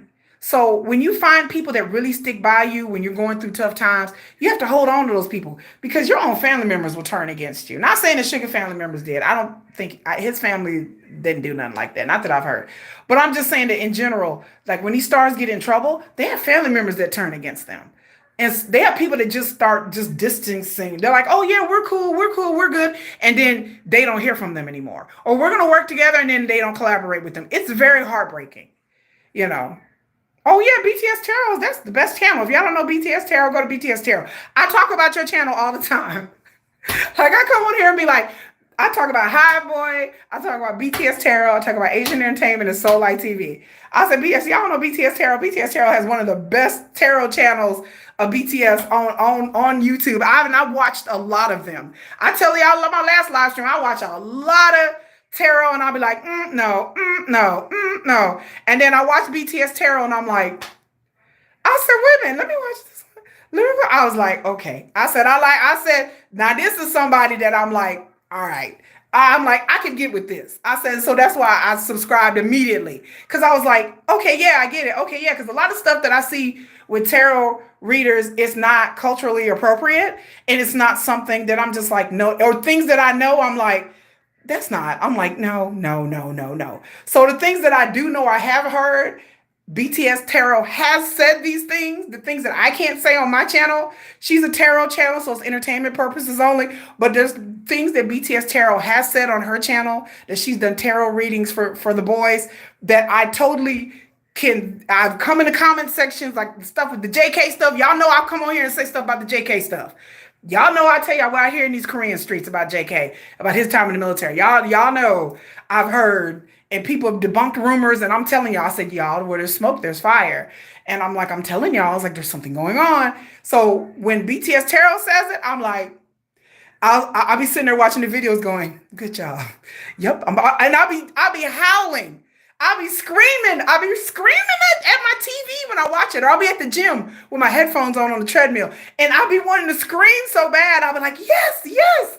I was like, that's this person and that's this situation. And I'm like, but I don't say anything. I just be in the comment section like, that's a good reading. Good one, girl. Good one. But knowing that some of the things that I do know or I've heard, I can sit there and say that a lot of the things is very on the nose. That I'm just like, Or there's certain things that BTS Tarot gets confused about that I want to correct and be like, well, this is, but I don't say anything. Again, I have friends that work in the industry and I can't really out them. And so they hear things. And the industry talks, y'all. I tell you all the time, the industry talks. Anytime any scandal happens, it is the buzz of the industry. The YG leaks things is making it's a buzz in the industry. The Kim Si-young thing is a buzz in the industry. Like everybody is talking about this. Everybody is running scared. There are people who have relationships that were supposed to meet for dinner. They were like, we can't meet right now. We cancel the date, cancel the trip. I've heard about K-pop singers canceling their vacation plans. Y'all don't tell. Look, they was like, spring is coming up. We finna go to this spring thing. They're like, no, cancel. Like, I'm serious. Like, people are canceling trips and vacations and dates because of this Kim Saran thing. Like, real talk. People didn't cancel vacations because they were scared. Like, they were scared that their dating situation is going to be found out, or somehow they're going to be tied to this. And because, Korean media, so a lot of people are running scared and laying low right now in their relationships because this has put the fear of God in a lot of people in the industry. And the YG leaks have put the fear of God in people too. I do. I try to stand for what pulls my teeth. What in the world? Where have you been? What pulls my teeth? I know you probably like, Kiki, where you been? What pulls my teeth is an old subscriber from back in that I've been knowing for like 2-3 years now on YouTube. What pulls my teeth? What is up? Yeah, and I said then out of everything that YG Leaks could have talked about, I was like, why didn't they release any New Jeans stuff? Like they didn't have no good Minhee Jin gossip. I was like, come on, they didn't have nothing good. They didn't have no good gossip. They didn't have no Lisa gossip. They didn't have nothing good about Lisa. They didn't have. I was sitting there expecting, like, there's certain things that I expected from YG Leaks that I was sorely disappointed. And I was like, this ain't, because there are certain things that I can't say that I expected to be in the YG Leaks that are really going on at YG that are really not I consider scandalous, but like there are people really are dating, and then everything in the YG Leaks I read today. I was like, what? Like, y'all didn't say anything about, y'all didn't say nothing about that? I was like, that's how I knew it was fake. I was like, but this, because I would think the first thing they would kind of release, or the second, would be about a particular YG member in a girl group dating somebody in a boy group. So I would think that they would have leaked that, but they didn't. So I was like, well, how long would... When they worked there, because they would have released that. That was the most obvious one, the open secret in the industry. There's a lot of them, but there is people dating in YG that's kind of like an open secret, and that wasn't released. That's why I was like, I don't think they worked there. Well, pull my teeth. Where you been? Miss you, boo. I've been in the bushes here and there. I've been watching from your TV lately. I always watch from my TV. Yeah, I was like, man, what pulls my teeth? I was like, where is my old crew at? I was like, dang, my old crew done left me. Because ever since I went to go do K-pop, y'all like, she ain't doing reality TV no more. Now she's doing K-pop. But I was like, I'm still here. I'm just doing the K-pop thing. But yeah, I don't believe the YG leaks. I think it's some little kid playing on the internet. And I think whatever that they're leaking is not relevant, it's old news and has nothing to do with nothing. So yeah, I just don't believe it. And then they talked about they was gonna release stuff about BTS, and they talked about Jennie and V. And I was like, everybody know Jennie and V. Everybody know the rumors. Everybody know that they really dated. Even though people don't want to admit it, we all know they did. But I told people that people need to normalize people dating. And once everybody normalizes this, it'll go away. Once everybody just be like, oh, they're dating, who cares? And just everybody be like, and it don't get clicks, and it don't get views, and it don't get hits, and people don't use it for clickbait. The moment people stop paying attention to the dating scandals, they will go away. And again, I tell people, this is new in K-pop. This has not always been since the foundation of K-pop. The foundation of K-pop is in the 90s. People dated. People dated. In K-drama, actors and actresses and singers, they dated. This came in the early 2000s with the internet. That's where this came from. So this was not a thing in the early days. Even I remember in the 2002, 2003, from the history of K-pop that I know of, people even dated back then. It was not a big deal. Like the reason why a lot of this started, let me tell you, I could do a whole video, but let me just put it up in a nutshell. The reason why K-stars can't date is mainly two things. Number one, the labels didn't want them to date because they were scared of pregnancies, and they were scared of people having breakups, and it's causing drama between the groups. So that's number one and two. They didn't want drama between, people having messy breakups and messy marriages. Number two, they didn't want the female singers to date and get pregnant. Really, when the female groups came into play in the early 2000s, that's when the industry started to change. So they started putting clauses in their contracts where they could not date. So that's what happened. That's the reason why we're here. The reason why we're here is really because of SM Entertainment. Like, let's just call it. SM Entertainment started this, where they had clauses where they could not date. They didn't want the idols distracted. They didn't want the idols getting pregnant. They didn't want the idols to have drama with breakups. So they just said, you know what? We're not going to do what the American industry or the Western world do. We're just going to say that you guys can't date.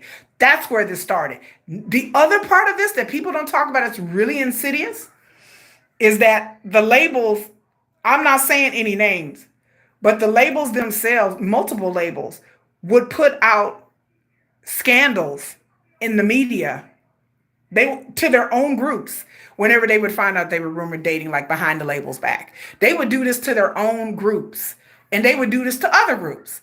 And then they would float out newspaper articles, comment sections, AOL chat groups, where they would get in these chat groups and they would have people dog walk these idols, saying that they shouldn't be dating.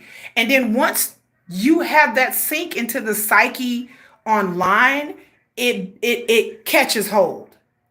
And y'all see this on the internet today. But in the earlier days of like AOL, and back in my old day, my old self, back in my day when we were on AOL and we were on the IRC chats and stuff like that, this stuff started to sink in.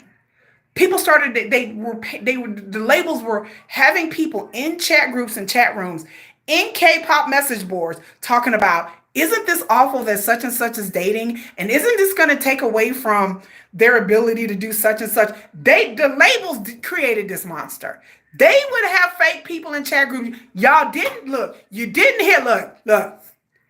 You didn't hear it from me. Cookie said you did not hear it from me. But that, I'm telling you, that's what I have heard. That's what I've seen, is that the labels did this on purpose. They they encouraged these parasocial relationships, and they would get in these chat groups and say, isn't it awful that such and such is dating such and such? Or isn't it awful that this person is dating? And then people would be like, well, no, in part, and give a little pushback. But then they would have more people posting saying, yeah, well, that is awful. That's horrible. They shouldn't be dating. No, you're right. They shouldn't be. The labels would do this. So they push this narrative just like they do today. They get in these comment boards and these comment sections and these videos, and they push a narrative. And they push and push and push. And that narrative just kind of took over, that idols shouldn't date. And people brought up all kinds of fake, lame, stupid reasons why idols should date, but really they should date. You miss AOL chat and AIM? Child, that's how you know we old. When we go back to the IRC chat and the AIM and the AOL back in the day, I mean, back in the day, we just thought it was just a bunch of cool people. But really, even back in those days, publishing companies, people, PR people were pushing narratives and groups and stuff in the entertainment industry, even back then. Like they've been doing this for a long time. People think just because of Twitter and Instagram, like that's when this stuff popped up. No, they have message boards in Korea, okay? They have Korean message boards, the same ones that Hive is suing. Like DC Insider, Duan Cafe, all these little Korean message boards for K-pop that I get on and have translated, and that I catch the Korean news before it hits the westernized news. So I get in these Korean message boards. They've been around for 20 years, like some of these 20, 25 years. These K-pop companies have been doing this. They've been making accounts, signing up things in these message boards and posting things, pretending to be fans, and they're not. And they do this all the time. They defame, they spread rumors, they start rumors, they squash rumors, all in these Korean message boards, and then it spreads like wildfire to Twitter and to other places. How it spreads, look, there's a whole conspiracy. I like I said, I'm not a conspiracy theorist. I don't just devolve into conspiracies. But when it comes to the entertainment industry in America and in Korea, I kind of believe in conspiracies, because there's a lot of things that go on in the entertainment industry here that is fuckery. It's set up. It's not real. It's not organic. They push the groups they want to push. I could go on about that. They push the singers in the groups they want to push. There'll be people that you never heard of, and all of a sudden like, they're on world tours. They're all over Spotify. And you're like, how did this person get pop? You're like, I don't even know this person. And then next thing, they're headlining for Taylor Swift, and you're like, how did this even happen? They're #1 on the Billboard charts because the industry pushes whoever they want to push. And same thing goes on in America. A little bit of that goes on in Korea, because the industry has its favorites. It has its darlings. It has its people that can get away with having freak offs and burning suns and sex parties. Like the industry has its favorite, and there's things that go on in the industry for years that people talk about in industry circles, but people don't really know what's people think they know what's going on. They really don't know what's going on, because if people knew what was really going on in the entertainment industry, it is 10 times worse than what you imagine. Times have changed, yes. Oh, you heard about the Kiss of Life, the birthday live? Yes. I haven't seen the video about them being racist on the birthday live. I'm gonna go back and watch it, but they have received backlash. And then I was told on my live stream that 2 of the members are actually like from America. Like one's from Seattle, the other one's from Hawaii, and they should know better by going on a live stream making fun of black people and stuff like that. But I was telling people that like if they were just straight Korean and they weren't Americans, then I would kind of give them a little leeway, because I know Korean people have said things to me that are racially insensitive. But knowing that 2 of the members are from America, then you don't get no benefit of the doubt from me. You can get the hell on with that. Like if you're from Seattle and Hawaii, you should know better. But then again, like I said in my live stream, then again, I live in America and I live in Texas, and people have said racially insensitive things to me, and they born and raised here. They're not Asian. They not nothing. I've had people say really racially horrible, racist stuff to me and right in front of my face. I've had people, I said the other day, said some racist stuff about some Indian people right in front of me, and I had to check them, because I will check you real quick. It ain't even got to be about me. If you over here saying racist stuff about Asians or Indians or Mexicans, I will check you. Kiki will check you. I will check you so quick. I don't play that. I'm like, what are you talking about? I have very multicultural children. I have my kids there are 3 races in one. My kids are multicultural. My kids are black, white, Hispanic, Asian. My kids are like 4 different races. So I'm like, no, you're not going to sit up here and just say really racist stuff or make fun of people's languages and stuff. Like you know, but Kiss of Life, yes, they should have known better. They should have known better. You know, they shouldn't have said what they said. Oh, she said a comment about by Yoongi is my ult. He is my ult. Okay, so Yoongi is my ult, right? He's multiple. I was saying that I said out of people be surprised, it's always the quiet one. I'm a quiet one. I said people be surprised, it's always the quiet ones. I'm naturally introverted. Like when I get on live stream and I get on the internet, I'm a bit more boisterous than my normal, but my normal behavior is very Yoongi-esque. And I said, it's always the quiet ones. And I said, Yoongi, people gravitate to us quiet, stoic ones. Like for some reason, there's an air of mystery and sexiness. I've had guys tell me they thought I was sexy.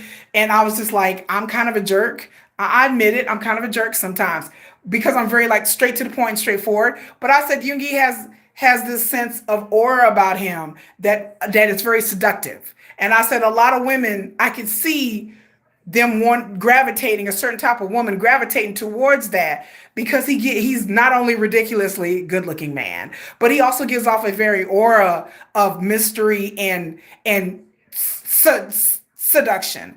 And the same thing with RM. To me, RM gives off like a different kind of vibe. But I find Yoongi's vibe very attractive. Like I think it's very seductive. And I was like, I see why people like the quiet. I'm a quiet one. I'm like that, but it's always the quiet ones that are kind of wild behind this. That just telling on myself. It's always the ones that you never think that go to work. Because when I go to work, I'm very down to business. I work in corporate America, so I'm very down to business. I'm very concise. I'm not like a very friendly person. I'm not a people person. But some people I've learned that men kind of like that. Some men that I don't really like, they find that alluring and attractive. And I said, Min Yoongi to me is very alluring and very attractive, and probably attractive to a lot of women because the aura that he gives off is a aura of nonchalantness. I don't care, and some people really like that. And some people I feel want to tame that. That Min Yoongi is the one that like the women fall for, and they kind of like I'm gonna be the one that he gonna be with, that he gonna change for, and then they may get disappointed because that doesn't really happen. Now RM is very intelligent, very cerebral.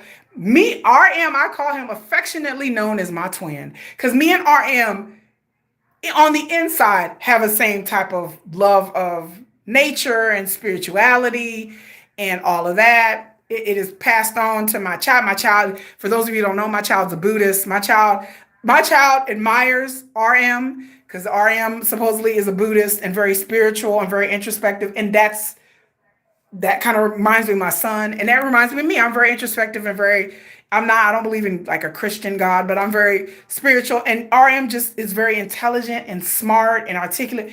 RM would be everything you would want. I would think for me, I can't speak for in a mate. Like you would have deep conversations. But I think, and I've said it before with RM, I see him having a hard time getting married because you're always trying to find your equal.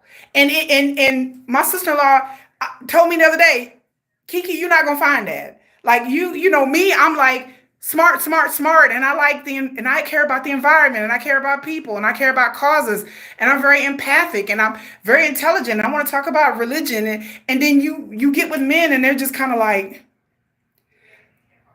I had a guy tell me the other day, but you're so pretty, and I'm just like, you know what, fuck out of here.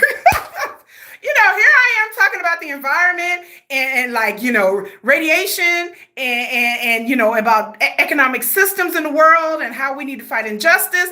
And he was like, boy, you sure are pretty. Like, that's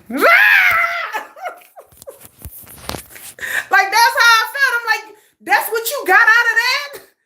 Well, you're so pretty. You got ATs front row? You got ATs front row? Wait a minute. Spy Child, are you my sister-in-law? Yes. Like I had a whole spiel about radiation and about the environment. And yeah, I'm going to ATs in August too. Oh, you're not my sister-in-law. Okay. Because my sister-in-law is like, girl, I went to ATs in 2023 when they came to Dallas. A lot of the videos in my shorts on this channel. This summer, I am going to see Stray Kids in June. I'm going to see BB in June, and I'm going to see ATs in August. And whenever I go to a K-pop concert, I post videos on my channel. So make sure y'all like, share, subscribe, because I'm going to post videos. I am going to Stray Kids. I can't wait. And then BB. I love BB. That's my girl. And then I'm going to ATs in August. You seeing Stray Kids too? Oh, you live in Oklahoma or you're close? Yeah, I'm in Texas. So yes, I'm excited. I've never seen Stray Kids. We saw ATs was the best concert I said I've ever been to. Best concert I've ever been to. But yeah, it's tough out here. I think for those of us who are very cerebral kind of people, we are always looking to find somebody who is our equal. And I think the smarter you are, the harder it is to find that. Because I think most people are just like, oh, you were born in Texas? I'm in the Dallas area. I'm in the Dallas-Fort Worth area. I think like the older you get, especially the older you get and you start realizing that you don't need someone glamorous. I don't need anybody rich. I just need somebody I can communicate with good. And then, I can imagine RM just sitting there with his big brain, just talking about like, really deep stuff, like about love and then the existential crisis of love and the books he's reading. And I could just see the girl going, oh my God, RM, you're so hot. And he's just like, oh my God, he's so hot. Oh my God, RM, he's so sexy, and you're just like, okay, girl, like, thanks, I guess. Like, I'm trying to like talk about, real deep, heady stuff, and they just not wanting to hear that. They don't want to hear that. Like, most people are like, I don't want to hear that. I have 3.7 GPA, and literally, hell me, everyone says I'm too smart for it. I got the same thing when I was in school. I got the same thing in the high school and college. My daughter is very brilliant. My daughter is on the honor roll. She's very smart. And I told my daughter, you're going to be disappointed in life when it comes to dating. It is very hard to find somebody when you're smart. When you're dumb and you don't care and you're just cute, when you're cute and dumb, you can find anybody. But when you're smart and you're like, I really want somebody as smart as me. I really want somebody that can converse like me. They don't have to like K-pop. They don't have to like everything that I like. But I do want somebody I can talk with that's not like, what did you eat today? And where did you go? And what are you wearing? Like, those are conversations that are very surface level. So the smarter you are, you really want somebody that you can really connect with and y'all have like the same worldviews and the same values. So I can just imagine like the smarter you are, the harder it is. It is such a chore for me to date because I'm so disillusioned in like 5 minutes.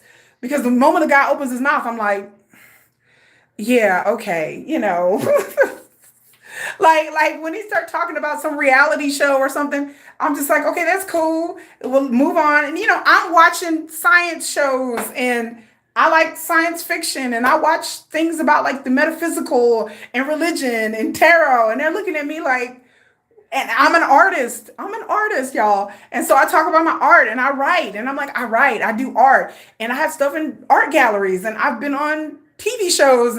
And once I start telling men that, their eyes kind of glaze over and they're like, oh my God, you're so pretty. And I'm like, you're pretty, your boobs are nice. And I'm just like, all right, this conversation is over when it gets devolved into you're pretty and your boobs are nice. Like that's the way my conversation goes. You're pretty and your boobs are nice. You look so young, you're so pretty, your boobs are nice. I'm like, okay, yeah, all right, cool. We can go on a date.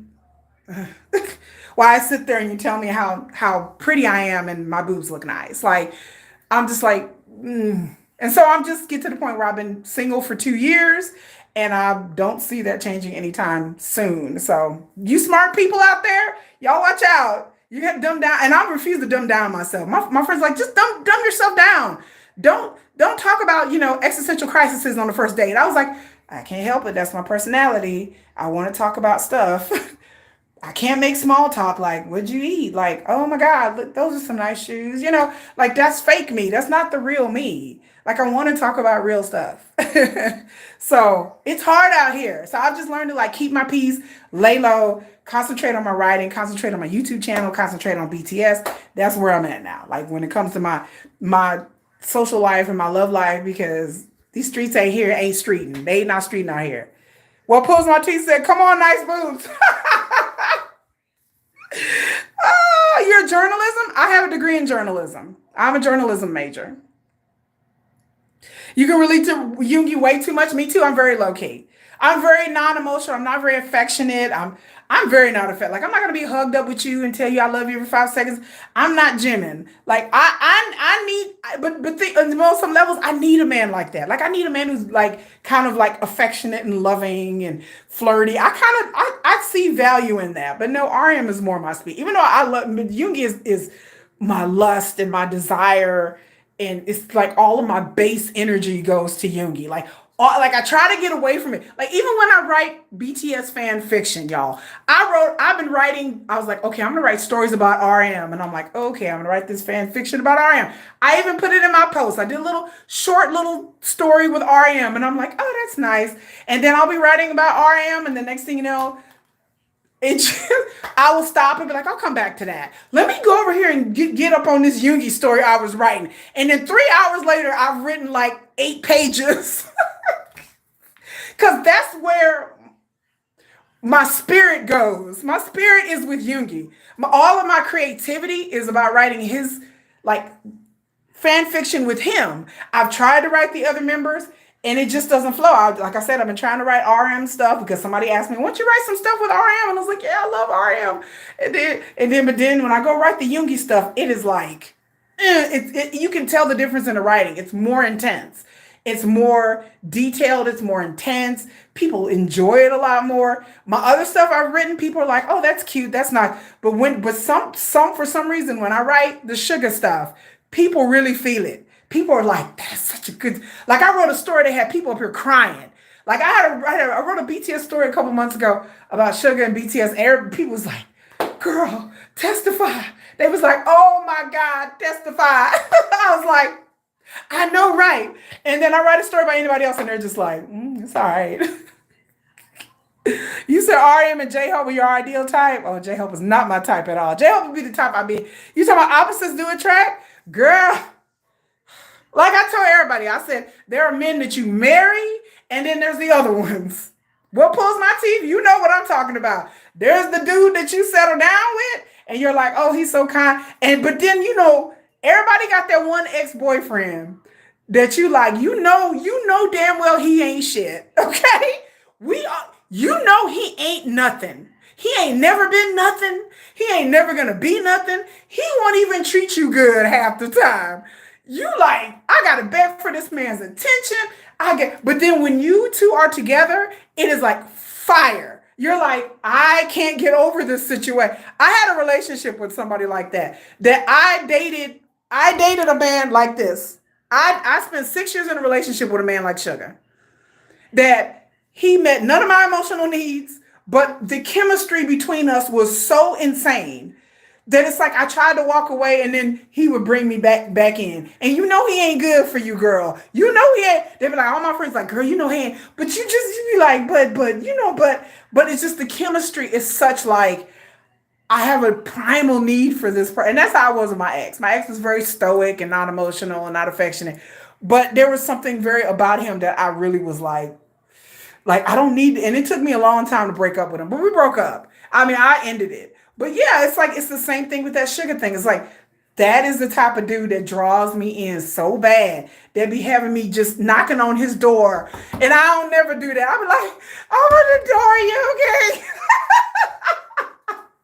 "You okay? I'm at the door. I'm sorry." Girl, look, let me tell you, Sugar the type of man that had you saying you sorry and you didn't even do nothing. You ain't did nothing, okay? You've been a perfect person. And then he just be one time be like, "Okay, I don't feel like dealing with you right now. You know what? Get out of my house." And you be like, but, baby, I'm sorry. Like, I don't even know what I did, but I'm sorry. Baby, I promise. I love you. I love you. Like, how could you do this to me? I love you. Like, Sugar will have you crying in the living room while he's staring at you like, what is happening? "Oh, but I love you. You know what? I'm going to leave. I'm going to get my shit and I'm going to leave. Don't call me tonight. Don't call me. Don't call me. Don't." And as you walk out the door, you're going to stand by that door and be like, "Okay, maybe I should go back in there. And maybe, I just, what? I'm not going to do. You open this door." I'm telling you, if you ain't had a man like that, you will have a man like that. You will be knocking on the door. You don't know why you're knocking on the door. You're just knocking on the door.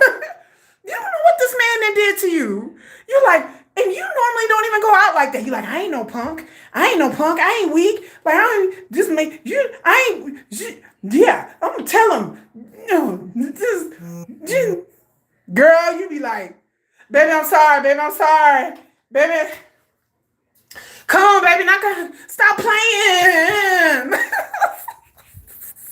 That's how y'all know I've been there. I have been there.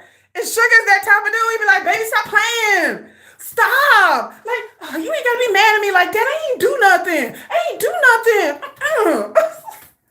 No, just give me a hug. Like, I'm sorry. Baby, I'm sorry. Baby, I'm sorry. Like, it's just, I know you be in your moods. I know you working, but I just kind of wanted some attention. And then, I just wanted your attention. And I'm sorry. I'm sorry.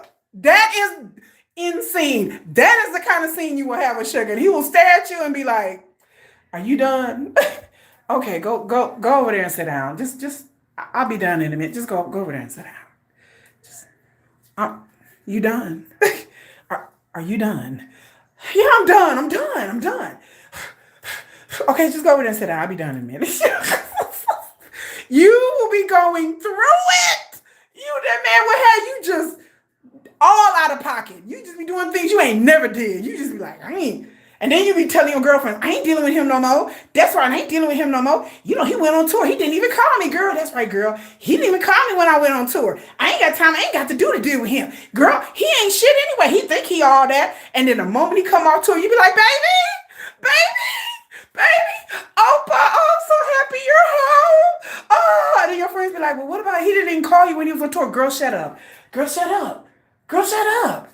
But he didn't even call. He didn't even bring you back nothing from tour. Girl, it's okay. It's okay. You be telling your friends, shh. But girl, I thought you was gonna tell him off. No, girl, it's fine. It's fine. He didn't even FaceTime you. It's okay. He didn't even pick up the phone. Girl, it's okay. I said it's okay.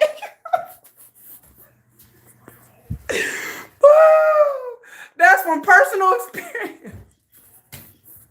Y'all don't even know that's from personal experience. Girl, he come back from tour, he ain't called you not one damn time. And you be like, babe, it's good. You just saw editor RM said, lock me in a room with this man. I'll fix Korea's low birth rate, baby. Right. It's like BTS can solve all of Korea's birth rate. They can easily solve it. Somebody like lock me in a room with this man, Korea birth rate beast. Through the world, baby. Skyrocketing. You lock some women in the room with BTS, baby, it will be over with. They especially JK. Don't even get me about look at BTS Tara laughing. Y'all know. That's what I be wanting to say on that channel so bad. I be like, she the type of dude, you just be apologizing. You don't even know why you apologizing. How am I apologizing to him? He doing me wrong. It's okay. You like, same thing with JK though. JK seems like a playboy type too. Like he be the type that give off vibes of like, he ain't really serious with you. And you just kind of know it. You like, hey, JK. I couldn't imagine doing anything with JK. Like JK's a really good looking guy. But I don't find him like appealing. He's appealing in like a little brother way. Same thing with J-Hope. I don't like as sexy as J-Hope is right now. I couldn't be with J-Hope. Like you listen and laughing. Like J-Hope is cute, but I don't find J-Hope like, he's like the dude I want to go hang out with. Jimin is like the dude I want to go to like Ulta and Sephora with. Like me and Jimin would go to Sephora. Like I would be like, come on, Park Jimin, bitch, let's go to Sephora. Then you'd be like, all right, like I would go shopping with Park Jimin. I would go shopping with J-Hope. Me and JK would sit around and do laundry and do karaoke. We would have that. Kim Tae-young, I don't know, we go to an art house and talk about art. Like we would talk about art. Me and Jen would chop it up. Jen seems funny yet complicated at the same time. Y'all, beneath all of that, Jen got a whole cauldron of brewing that's going on. Jen is the wild card, y'all. Jen is the wild card in BTS. Y'all think it's somebody else. I'm telling y'all, Jen is the wild card, y'all. I peeped Jen a long time ago. Well, I saw through all of that. I was like, nah, there's something beneath all of that in Jen. Jen is I believe, very shrewd, very intelligent. That he comes across as giggly and funny and childlike, but I don't think Jen is really like that all the time. I think underneath there's a brew. I don't know. We're gonna come back to that. And RM is boyfriend, husband material. But damn it, Min Yoongi is not boyfriend or husband material, baby. It be like, okay, look, I ain't even got to be your girl. Like, we just going to have an understanding. Like, I don't want to be your wife because it would sounds a little headachy. I don't want none of that. I just got curiosity. So I'm just like, I just want to know. Like, that's all I want to know. But diamond necklace, girl, champagne confetti.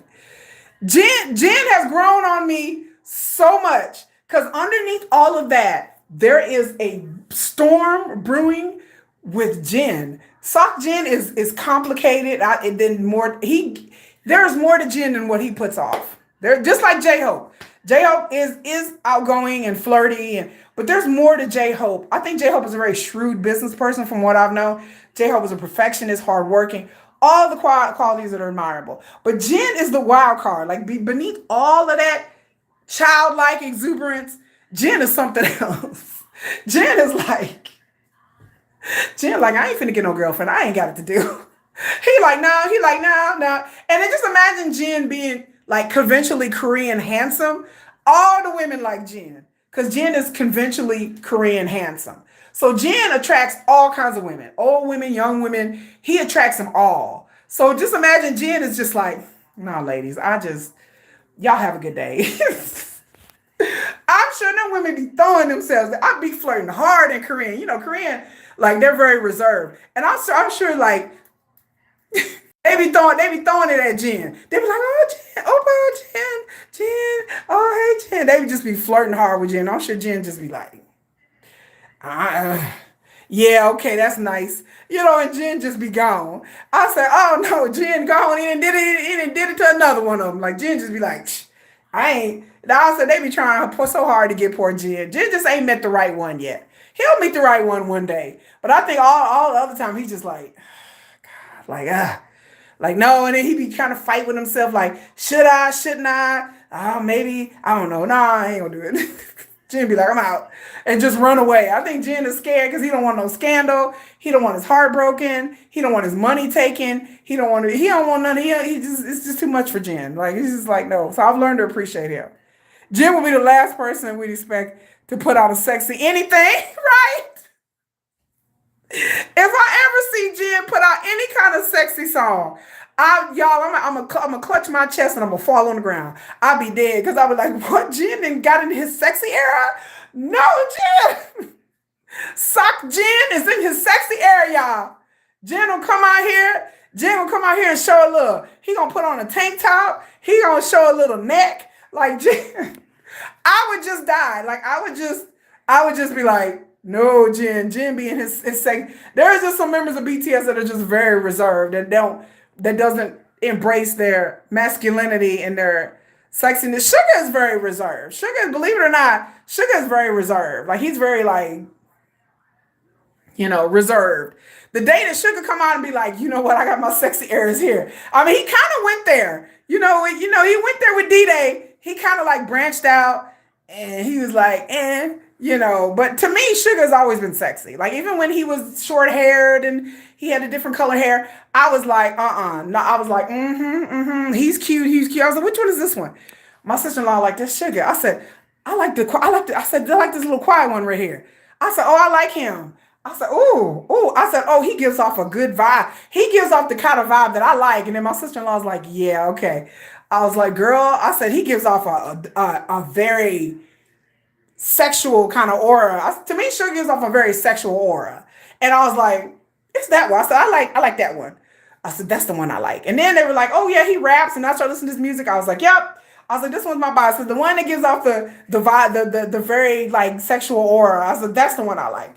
That's in every group. I was like, which one of y'all give out you? Okay, I'm liking you. That's the one that I like. He gives Jimin can be full, but once you Jim in, you don't Jim out. But I was like, give me that one. I said, that one right there. That one is a little mischievous. I said, that one it's always the quiet ones that just be the wild ones. And I said, he probably really wild when the cameras are off. I said, yeah, I'm like, I like that one.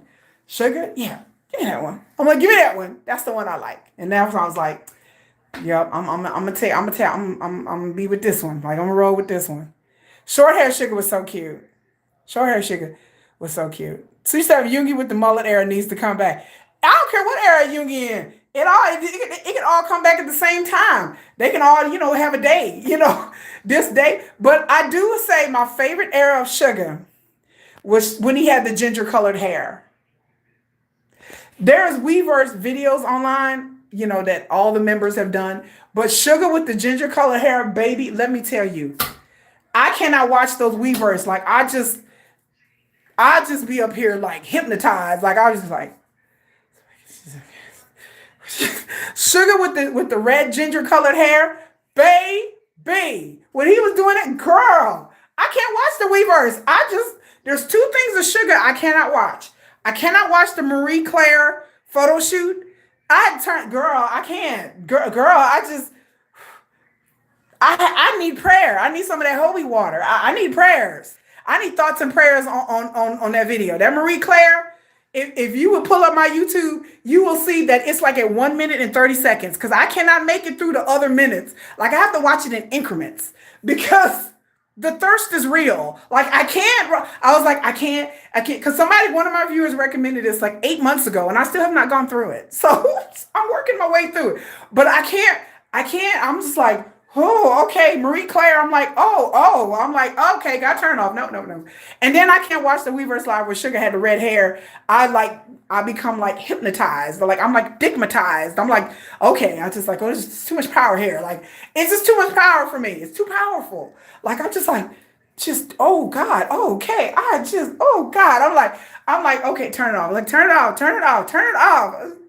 It's just too much. Like, so it overwhelms me in a real primal kind of way. I'm like, I can't watch this man like this. I'm gonna be out here making reckless ass decisions. Like, I'm just like, no, I can't. I'm just, some of them sugar videos, be making your girl want to call her ex-boyfriend or something. I'll be calling my ex-boyfriend like, so what are you doing? So what do you, hey, what are you doing tonight? That's why I can't watch them sugar videos. God, I be calling my ex talking about, what you doing? Can you come over? Or oh, I'm being bad today, y'all. I was like, I'm about to call my ex. Let me turn off this video. I be calling my ex talking about, what are you doing? I be ready to call and text message my ex. I'm sorry, what are you doing tonight? What are you doing? What's up? He be like, why are you calling me? I was like, no reason. Just trying to see what you're doing. My friends be like, don't be watching the videos because you're gonna be calling your ex. Don't be texting your ex at 3 a.m. talking about what are you doing because you're watching sugar videos. Baby, I can't do it. That knocked me off my square. I was like, I can't have this man be knocking me off my square right now, be calling my ex. You either run BTS dance practice, be putting me in a freaking girl, oh my God. When he did the run BTS and he had the long hair and he had the hair pulled up in the butt, baby, I can't get through that practice either. That's another video. I think I finally made it through it after 5 months, like the other day. I was like, I'm gonna watch this practice video. I'm gonna be calm. I'm not gonna call my ex. I'm not going to call my ex. I'm not going to do it. I just can't. I ain't going to be able to do it. I just can't. Like, I'm not going to be up here feeling things and be like, well, I just call my ex real quick and come over. Like, no. Like, yeah, Sugar keeps me in a chokehold. Like, to me, he is the most beautifulest man, like, on the planet. And people are like, really? I was like, yes. I was like, I don't give a damn what y'all talk. If y'all talk about Jen or Jungkook, Kim Tae-young is a very beautiful, pretty man, but he just don't move the needle for me. Sometimes, I don't know Kim Tae-young with that blonde hair though. I was looking real hard the other day. I was like, ooh, Kim Tae-young with blonde hair. Ooh, Opa. I was like, yikes. And I said, okay, he's looking. But, sometimes Jimin be looking real sexy to me. But Sugar, baby.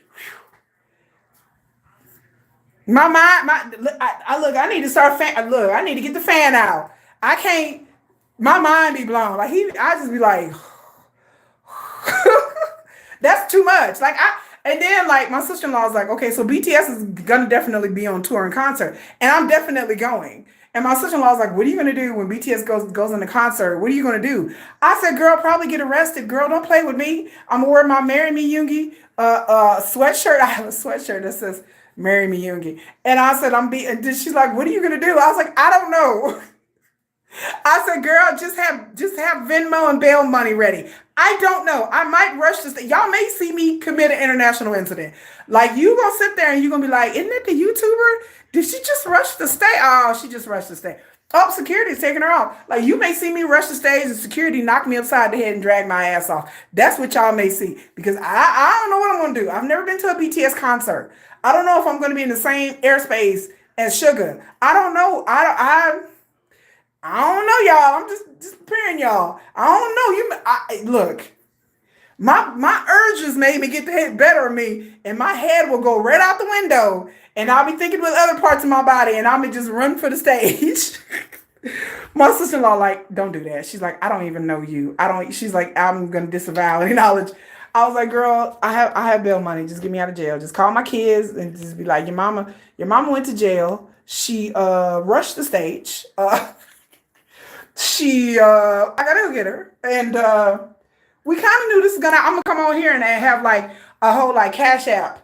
Before I go to the BTS concert, I'm gonna set up a cash app fund. I'll be like, this is my legal fund because I may rush the stage. So I'm gonna need some money to get out of jail.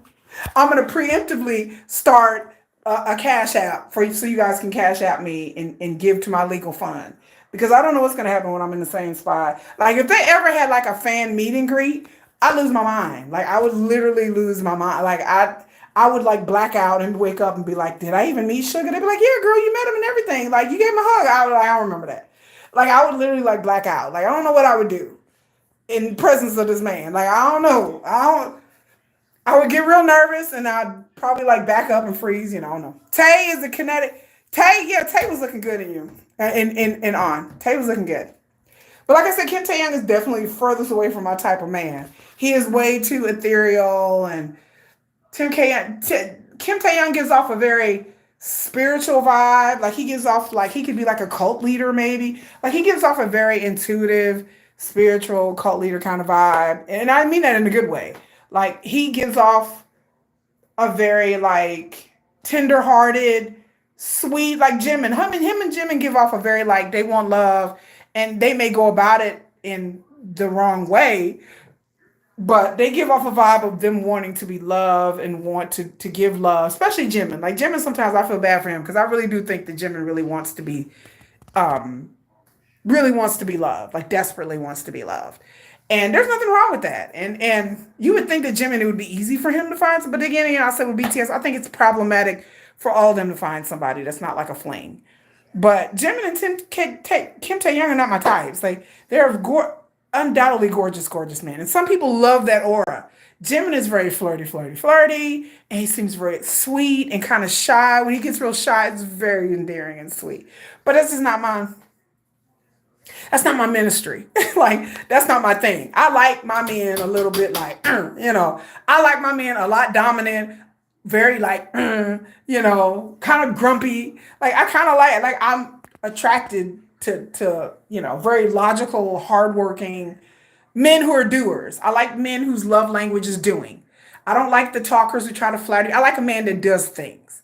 I like a man who's like, I'll take care of that for you. He don't have to be affectionate. He just takes care of things. Like, baby, okay, I'll do that. Like, don't worry, I'll do that. I'll buy that for you. I'll get that. I'll try to do things to try to make your life easier. My love language is definitely acts of service. So I like a man whose love language is acts of service. And so, the verbal guys and all the, and I like romance like the next chick, but, just the, oh, baby, I love you. You're my sun and my moon and my stars. Kim Tae-young give out that vibe. Like, he be in bed talking to you, just whispering in your ear, like, baby, I love you so much. I want to be with you. You're so beautiful. And da-da-da-da, da-da-da-da. He might be telling you that and another girl that, but, hey, but that's neither here nor there. He might be telling you that and then the next girl, the next day, the same thing. Yeah, but he means it, though. He really, truly means it. He means it with all of them. So I don't know. So, that's the vibe we give off. But we veered. Every time I do a live stream, we totally veer from topic. But we handled the topic in the beginning of the video that basically at the end of the day, the YG leaks are fake. The YG leaks are false. It wouldn't be a scandal if people let their idols date and live their lives and be normal humans. They're not robots. They're not perfect people. They're not children. They don't belong to us. They have BTS is on this earth. 7 people came together on this earth to grace us with their talent and their presence. And I am ever respectful. I am ever in awe of that. I am ever appreciative of that for somebody who's new to the fandom and everything. I appreciate BTS, who they are, who they're going to become. I support their decision. If they want to up and leave the business one day and say, we're done with this, I support that. I will still stand them. I will still be a fan. It doesn't matter. I'm in this for life with BTS. And I respect their right to privacy, to date whomever, whatever their sexualities may be or not be, or maybe they don't know. Maybe they're just figuring it out themselves. Maybe they like men and women. Maybe they like non-binary. Maybe they like all three. Maybe they haven't figured it out yet. I don't expect them to figure it out yet. They're in their late 20s, early 30s. They're a lot younger than me. Sugar could really be my child, but that's neither here nor there. We won't bring that up. It's a sore spot for me. We're not going to bring that up. We're not going to bring up the age thing. We're just going to keep it pushing. We're, my daughter's like, but man, like, isn't Sugar like young enough to be your son? I was like, we don't bring that up in this house. But man, you could be his mama. But man, I was like, love knows no age, gender, race. Love is diverse. Tell my kids that. But man, like you could be he could be your child. I'm like, well, we gotta bring that up, kids. I don't.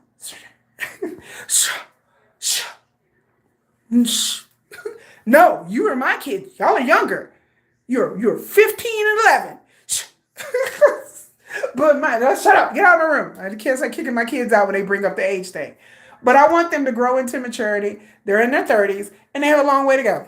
They don't have to get married now. They don't have to couple up and settle down. And they are free to explore themselves mentally, emotionally, physically, sexually, whatever that they want to do. And hopefully that people will respect that and stop making these things scandals. And stop making the fact that they may not get along with other people or that certain people said something about somebody. They're human beings. The human beings are petty and human beings are not perfect. The human beings are just human beings, just like the rest of us. I'm human. You're human. We all make mistakes. We all have bad relationships. We all have bad marriages. We all have bad business deals. We all have situations that we don't do the right thing in. We have situations where we do the right things in. And so I try to give BTS in all of K-pop just grace. I try to give them the benefit of the doubt. I try to give them grace. And I try to be like, okay, well, let me research and let me find out the facts first before I make rash judgments, before I come on my YouTube channel and start blasting people and start saying bad things about people. I want to make sure I got all of my facts straight. I want to make sure that I research. I want to make sure that I go back to my Korean friends and be like, what have you guys heard? What are you guys are hearing? And see their insights and in relation to Korean culture. I love Korean people. I love Korean culture. I really do. I have respect for Korean people and Korean culture. Korean culture and African American culture are very close to each other. Believe it or not, it's very similar. Like there's a lot of more similarities we have African Americans in this country in America with Korean culture. We've kind of been through like the same things of colonization and oppression and hard work. Korean culture is very Confucianism and Asian and stuff like that. But there are a lot of things that I've met Korean people and talked to Korean people. I could do a whole video about that, about the way that Korean people relate to their ancestors and their families. It is very African. It is something that I love about Korean people. There are very close ties between the way Africans do things. African spirituality has a very close ties to Korean shamanism. It's almost the same coin of the same shit. So I tell Koreans all the time, we have a lot more things in common than we have apart. Like there's just a lot of things when you get to the baseline of African Americans and our history from the continent, from Africa. With Koreans, there's a lot of things, the way we deal with our grandparents.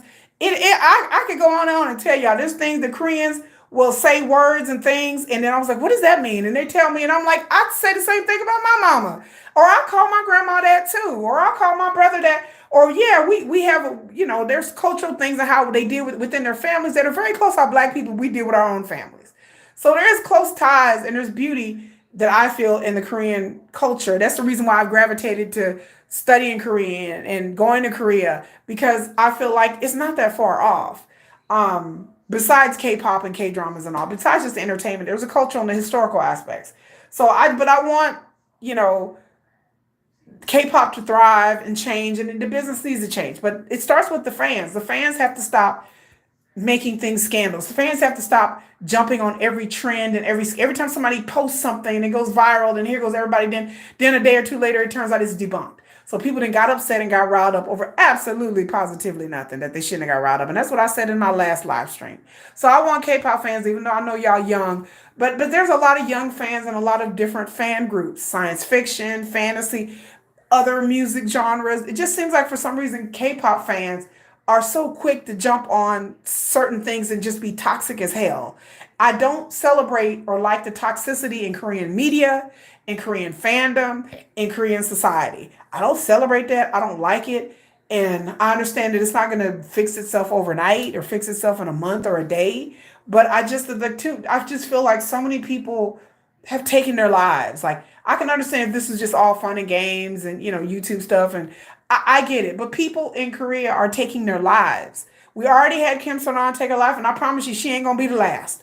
This year, we're gonna do in memoriam at the end of the year, and there's gonna be more Korean stars that are gonna be taking their lives.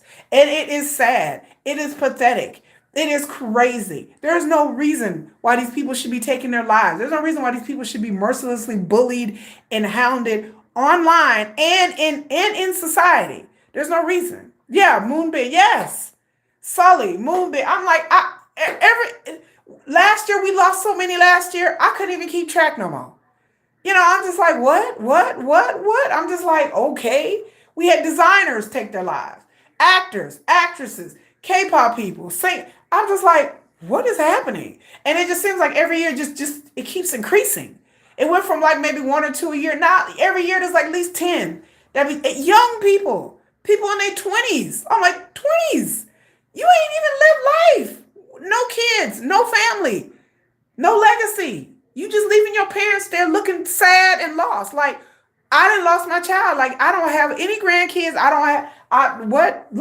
This person is just gone. So I want the fans to change. And I want that in the toxicity in K-pop to change again. For somebody who's new to K-pop and older, I was so shocked about the toxicity. Like, it shook me. Like I said, for me to be ARMY, most of y'all know my story.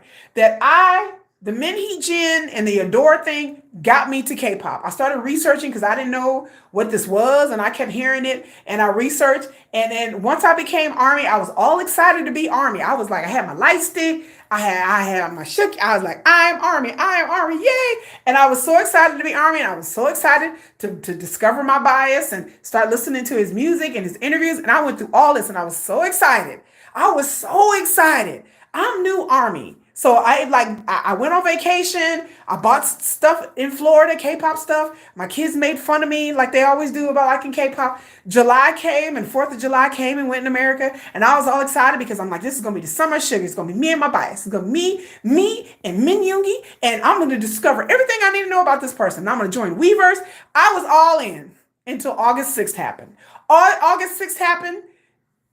It like... For a sugar stand, it hit me so hard. I took it as a joke, the scooter thing at first. Then I realized it wasn't a joke. Then I realized, okay, this is serious. Then I realized, oh my God. Like, and then next thing you know, Min Yoongi's gone. And then here, RM will post things. Then JK will do Weverse lives. And then J-Hope gets out of the military. Jen gets out of the military. Jimin will post things. Taeyoung will post thirst trap photos of him lifting weights, looking sexy. And then here I am as a sugar stand where everybody's just celebrating because their biases are, ooh, you see my bias? He posted this. Ooh, you see my bias made Sergeant. Ooh, you see my bias is on tour. Ooh, you see Jen is out there. My bias is on Run Jen. And then here I am as a Yoongi fan like this.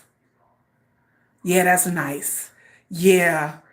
And then Yoongi's birthday come and I'm all excited. I was like, surely March, y'all. March. I was like, March. So I get all my Yoongi TikTok videos and I start getting all my pictures together and I started making AI stuff and I started decorating my house and everything. And I knew this sugar was going to say something on his birthday. His birthday come, went, didn't say nothing. All right. So here I am, April. And still April. He gets out June 21st, my birthday. Sugar gets out, military my birthday. So I'm gonna be all excited. I'm gonna get a little sugar cake and be happy birthday to me. And she's getting out of the military. I'm gonna be all excited. And it was just such a disappointment. Like the fact that everybody is enjoying their biases and everything. And then the stuff hit me just as I became BTS Army. Just this as I was joining. And then all suddenly everybody, like as I'm trying to learn things about BTS, people are online getting at me going, how could you be fans of this group? And isn't Sugar an alcoholic? And isn't Sugar a drunk? And isn't Sugar? I was like, oh my God. Like, and so people were like on the line attacking me, like, and I'm getting out of groups because I'm like, they're like, don't you love Sugar? I said, yeah. Well, oh my God, he need to be out of the group. Wait, what? Like, wait, I just joined this fandom and y'all trying to kick my man, y'all trying to kick my husband out the group and I just joined this fandom? What are you, crazy? Oh, so I'm online fighting with people, and I'm like, no, he's not leaving the group. What is wrong with you? I'm over fighting with people every day. I said, okay, I got to step away. So I got off of Reddit, I got off of Twitter, and I just stopped messing with people. So I came on here on my channel, and I was like, you know what? I'm going to vent on my channel. Even though my channel wasn't even a K-pop channel, I said, I'm going to get on my travel channel, and I'm going to vent because I'm angry. And I came on here, and I vented. And I was like, damn it, da, da, da, da, da, da, da. And then here come all the armies are like, okay, here we come. And so the rest is history. So here I am still waiting for my bias to go through whatever he needs to go through, and terrified a lot of us that when he comes back, that it's not going to be easy, that it's going to be hard when he comes back. And so a lot of us are really scared. We're really like, okay, and worried about Sugar's mental health. That's the biggest thing. And then I don't want another Kim Saran thing that happened to BTS, or Sugar to come back and feel like he hates life or hates being on stage or doesn't want this world anymore, because the Korean media is going to drag him. They're going to drag him for filth. They're going to bring it up and keep bringing it up, and for clicks and views, they're going to keep bringing it up. And I just feel like he's just going to be like, I'm going to go through the motions. I'm going to go through a tour. I'm going to do whatever I got to do to make this music. I'm going to do my duty. But then after this, I feel like she's going to be like, I'm done. Like after this, I just feel like he's going to be like, oh, this is enough of it. Enough is enough. I'm done. Like I'm walking away. I'm finna go and do music and produce, and I ain't got to be out here no more. And so I just feel, hopefully things within the next year will clear up and things will be better. But I don't want Sugar or anybody in his situation to suffer needlessly, where the media is going to be hounding him mercilessly. And he feels like, I'm feeling disillusioned with music now, and I don't really want to do this anymore. And I feel uncomfortable because they're going to have to do they're going to do a world tour, and they're going to have to do world press conferences and all of that.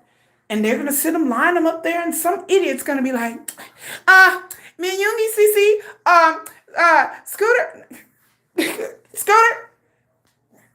And then all the fans are going to be like, like we all going to be grown at the same time. And then Sugar's going to have to handle it. He's going to have to handle it, and be professional about it. But they're going to bring it up in the Korean media, and they're going to keep bringing it up because it's clicks and views. Oh, you met Moonbin? Oh, my Lord, Moonbin, yes. Bye, BTS Tara. You have a good day, ma'am. I'm fixing to leave, too. So I just hopefully that everything will, within 12 months and a year or so, it'll clear itself up to where he won't have to keep hearing this, because he doesn't deserve to keep hearing this. The Scooter thing was not a big deal. And him getting up there and doing the photo line we talked about in our last live stream was just a travesty. Him getting up looking sad, dejected, worried in the photo line in front of the police station was unnecessary and was cruel. It was cruel. It was really cruel to have him stand up there. So I don't know. It's just weird. So I understand what he had to do for PR purposes, but for him to stand there in the photo line, I didn't like it. But that's just me. But anyway, y'all, I gotta go. I gotta go to work. I have a real job, y'all. I have a real job. Y'all say bye to BTS. Say bye. Bye. Look, Jimin. Hi, Jimin. Sugar. Opa. But y'all have a good day. Thanks, everybody. Make sure you subscribe. I will be back some other day. Y'all have a good day. Bye. Bye, Spy Child. BTS Terror. Who pulls my teeth. My other regulars. JK. Camilla. Y'all having a good day. Bye. Ooh, my, my, my. Ooh, my, my, my.